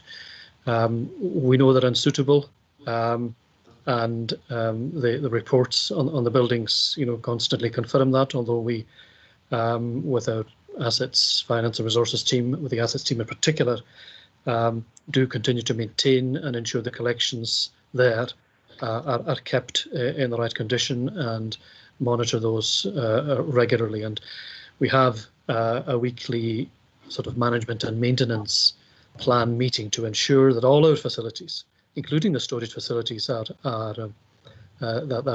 due care and attention is taken at all times. And there are challenges, there's no doubt, with these old buildings in terms of various issues. But the assets team, I have to say, respond very well to all the issues that are raised by the staff. So very much a priority for us as soon as funding becomes available. You rightly referred, Mr. McCormack, to it's got to be more than a store. It's got to be a place where we can show and demonstrate our remarkable collections in some cases, and we're keen to do that. And in terms of UST, we are looking at a joint project with Comhairle in relation to some of the collection that's held in Torlum, the sort of social history collection being part of a wider project with CUT and the redevelopment of Cardenny School. So that's a good example of working with the sector, and perhaps we can replicate that for other items of the collection. And funding, well, we are at the mercy of COVID and the lifting of restrictions currently, but it's something that we're permanently monitoring. I hope I picked up all the particular points you raised. Councillor McCormack, thank you very much, Mr. McPhee. I suppose the only thing that I would add to that is that it would be good if, and perhaps this is an ongoing thing anyway, but it would be good if you could talk with the local Comhairle about the amount of archive material that is coming into them, in order that you have an audit of everything that is there and requires to be dealt with in some way or another. I don't know to what extent you might have that information at the minute. Thank you, Mr. McPhee. Yes, thanks, Chair. Admissions is always an issue, and perhaps has created an issue for us in the past when everything was admitted into the collection.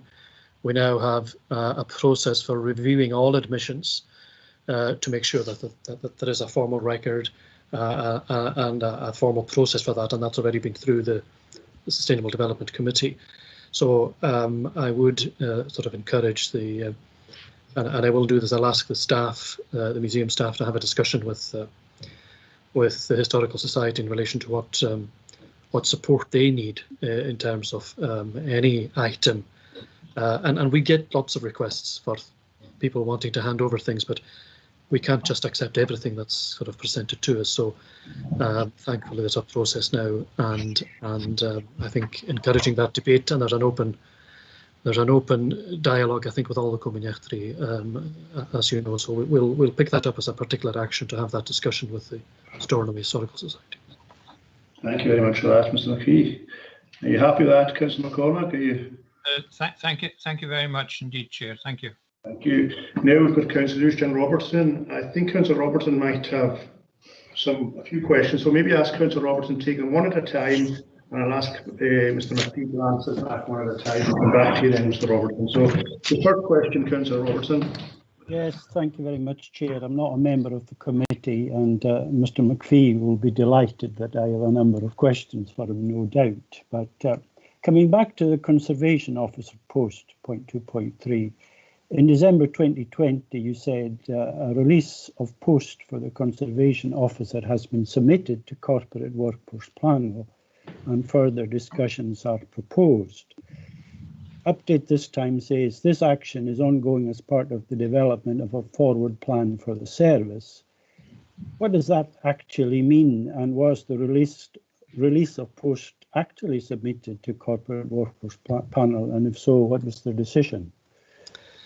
Thank you, Mr. McPhee. Do you want to... Yes, thanks, Chair. Yes, it was, and the decision was to have further discussion in relation to the development of a forward plan and a structure for the Heritage Service. So we've been reviewing the structure for some time in relation to the whole service redesign and transformational change. That has now sort of moved on. We've met all our targets in terms of our business plan savings. So we've got a bit of stability moving forward now. So now is the time to put the forward plan together with the right structure and we'll present that to the corporate workforce panel really as soon as possible. And of course, that will inevitably end up going to the HR subcommittee in June. So that's the process that we're proposing to follow. Thank you, Councillor Robertson. Do you want to come back on? No, I'm happy with that response. Thank you, Chair. Your second question. Museum stores, point 2.4, and we've kind of briefly mentioned this already, and you've said the Lottery Heritage Fund Horizons programme is closed till 2022, and you will monitor other sources of funding. Of course, there are other sources of funding within the National Lottery Heritage Fund itself on this particular item. And I think you were referring to the Levelling Up Fund, which we had this discussion recently at the Youth Economic Task Force meeting. And there is within that, one of the themes, of course, is an emphasis on museums, libraries and heritage. I think that's what you were referring to earlier. Can I ask Joe, in terms of the Comhairle's own capital investment priorities over the next few years, given that matters are becoming increasingly urgent, that museum stores be included? And secondly, presumably they will be identified as a priority for investment under the Great Place Strategy Action Plan, given significance of collections held for the community. Yes, thanks, Chair. I would be absolutely delighted if members chose to support the development of a project and allocate capital funding to it. There's not much opportunity, I think, within the current programme. So I hope that within the next programme it does become a priority, but that will be a matter for members to choose at that time. The Levelling Up Fund, there's a report to PNR tomorrow, of course, on the UK government funding announcements, one of which is the Levelling Up Fund. And again, that will be a matter for the Comhairle to review and consider which bids are submitted under Levelling Up and the other Community Renewal Fund element. In terms of lottery, we keep a very good sort of regular update with lottery, and they are very much appraised of our situation and will advise us and do advise us in terms of timing of submission of bids, and that can often depend on the number and the scale of the bids that are coming from various other projects across the country. So the intelligence directly from lottery is very good, and I think in terms of the Great Place strategy, the critical infrastructure investments we need across the heritage sector, both in terms of the Comhairle's own requirements and the community heritage projects, and there are a lot. In fact, I was counting, I think 7 or 8 sort of significant capital projects that have emerged over the last period, and they will appear in the Great Place Strategy Action Plan as priorities for the sector to grow and develop. But as always, the challenge is ensuring that we can find the right funding, and of course that we can find match funding for it. And match funding is always a critical factor when it comes to appraising projects like this. So I think the level of activity, Chair, that I see across the heritage sector is quite remarkable in terms of the level of ambition being shown by the various heritage groups, and we're doing our utmost to try to support them as best we can. Thank you, Mr. McPhee. So Robertson, do you have a follow-up on that question, or do you want to move on? No, I'm happy with that as a response. I'm coming now to point 2.5, which is staffing, and points made by you, Mr. McPhee, in December 2020, and I'll refer to 2 of them. The assessment of staff resources and structures is subject to the outcome of the current budget business plan consultation exercise, and 2, subject to the above, a staff consultation exercise will be undertaken to identify the financial and human resources required to deliver the heritage service. Now, your update at the moment in items 1 and 2 is items 1 and 2 above will be progressed as part of the development of a forward plan for the service. Now, my question is, how will the development of a forward plan address the staff resources available at the museum, which meet the needs of the facility in order to operate effectively and in accordance with any loan agreements? Also, has the staff consultation exercise been completed? What has the outcome been in terms of staffing, or is the budget exercise finding savings making this impossible? Yes, thank you, Chair. I'll try and cover all points. The business planning exercise, which has just been completed, as I said, has been completed, and we've achieved all the savings that are required for all our services. There is a saving earmarked for libraries for 22-23, but apart from that, we've achieved the other savings that were required.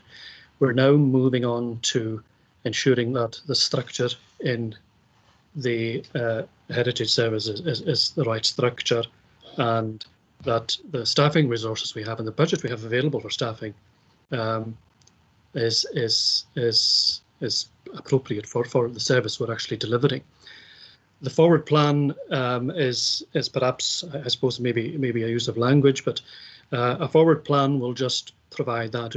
It will include the staffing we require to deliver the various elements of the service, both in terms of our museums and archives. Of course, we've got the museum in Stornoway and in Linneclit, and of course the archive in Stornoway. So there is that element. We are effectively running a 4-star visitor facility in Stornoway and all the associated elements of that. And of course, that is then everything we're doing around museum storage and the collections care, and of course our outreach to support the community heritage sector. So all of that will be contained within a forward plan. In terms of a staff consultation, I haven't done a formal staff consultation yet. We're dealing with other elements of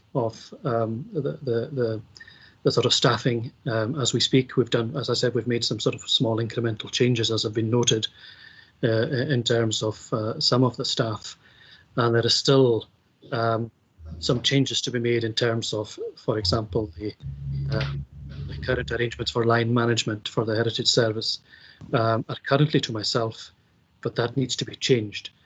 But that change affects the whole of the economic development and planning team potentially. So it's one of those areas we're currently looking at what is the best way to proceed. And with the appropriate advice from HR colleagues, we will proceed down that route in due course. But I am keen to move on that as quickly as possible. So that's really as much as I can say at this stage, Chair, in regard to that. Mr. Robertson, any follow-up on that one, or do you want to move on? No, I'm happy. And my final point, Mr. McPhee will be glad, and it's following up on staffing and potential risk to accreditation, actually. And although not mentioned specifically in the audit, I mean, can I ask him if the under-resourcing of the service has been to some extent masked in the last 12 months as the museums and archive remain closed to the public? And does he foresee any difficulties in reopening to the public on current resourcing levels? I'm not specifically referring here to visitor assistants, but to the background professional staff who have to be on duty when the museums and archive are open to the public. They are, as far as I can see, in very short supply, Mr. McPhee. Yes, that's not unfair, Chair. I suppose not having to open and remaining closed over the last period has in a sense relieved some of that pressure, for sure. Will we have the appropriate staffing in place to open to the public? Yes, we will. That will require some further discussion and a full risk assessment in terms of what level of opening is allowed. For example, in relation to the Stornoway Museum, there are particular challenges in terms of the appropriate achieving the appropriate distancing because of the flow of each of the galleries. So it will require specific measures, and it is a challenge in terms of the not just the professional staff in terms of the museum service, but the duty holders that have to be on site at any one time to make sure that we comply with all our legal agreements and our loan agreements. So it is a balance. It may be that we have to review the kind of the just what we can offer in terms of opening hours and so on and so forth. But it's something that we'll be doing very shortly. We're starting to already look at the risk assessments in terms of opening once restrictions are lifted, and so more detail on that to follow, I think, very shortly. So that's probably what the best I can say at this time. It's sort of constantly monitoring that, and some of that is partly around looking at individual officers' duties and responsibilities. And as I said, we've made some incremental changes there to kind of deal with that, but there's probably some more changes we have to make. I'm keen to make those changes very quickly, and I know that I've got the support of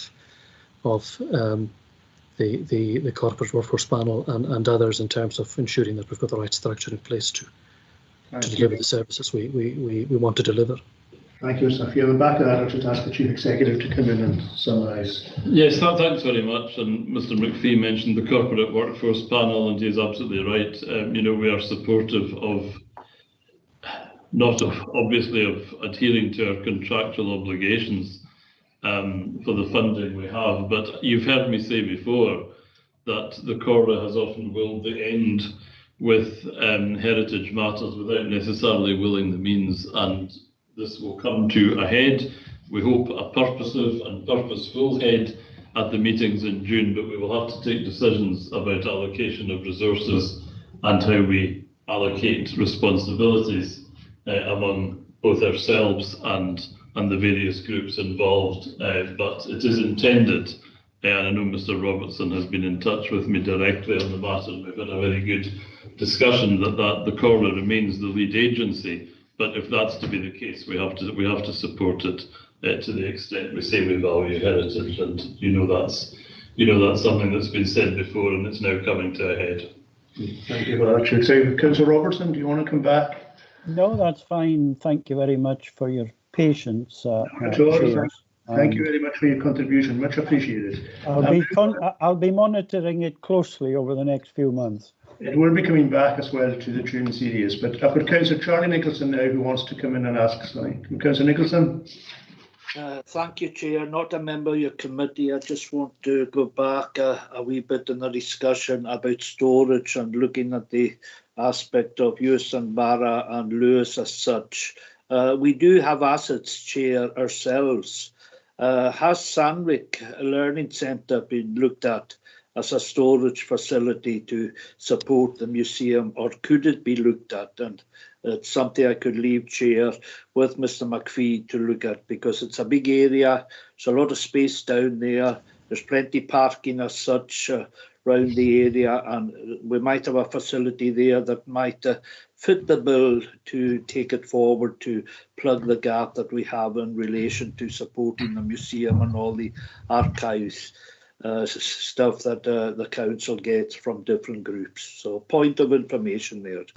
Thank you very much, Mr. Nicholson. I'll ask Mr. McPhee just to briefly comment. Yes, thanks, Chair. Certainly we will look at an option, any option in terms of what might improve the storage facility. As I said, the vision, of course, is to do more than just have a store. The vision here is to have some kind of resource centre where visitors and members of the public can engage with the collections, even if those collections are not presented as you would normally present a collection in a museum, in a full museum setting. It is interesting also to note that the Lottery Heritage Fund have also quite keen to support projects that look at repurposing older buildings. And that is something that the Lottery have made us aware of, and something we need to keep very much in mind. Rather than building new every time, is that an opportunity to repurpose and reconsider buildings that could be suitable for use. So very much on the agenda, Chair. Yeah, thank you very much, Mr. McPhee. Mr. Nicholson, do you want to come back in? Thank you, Mr. McPhee, for that reply. And in relation to the Sandwich base there, with the learning needs moving out and that, the spaces there. There's also the community centre there with the upstairs facilities, and they could work with the local historic society there and stay as well. And the Eilean display was there over a period, and it took a lot of people down. So there is facilities to display the artefacts, but there's also the secondary facilities for storage, and it's a big area, and it could be easily developed on that as the source and the storage and display area for Lewis, I would suggest. Thank you very much for that, Councillor Nicholson. I'm sure Mr. McPhee will take that on board and come back to you with an update on as we go forward with storage. Okay, so I think we've given that a good hearing today, a good discussion on it. Do members agree to note the report, and also to note that a further progress update will be provided to the June 2021 committee meeting? Agreed. Thank you very much. We now move on to Performance Monday. The last item is reports outstanding. 8 of the items listed were considered on today's agenda. The document will be updated as required following today's discussions, and that's just for noting. And it's all noted. And the next scheduled meeting of the committee will be on the 22nd of June 2022. And with that, I'd like to thank you all for attending today and for your forbearance with us for taking so long, and wish you all the very best for the rest of the day. Thank you very much now. Thank you. Thank you, Chair. Thank you, Chair. Thank you, Chair.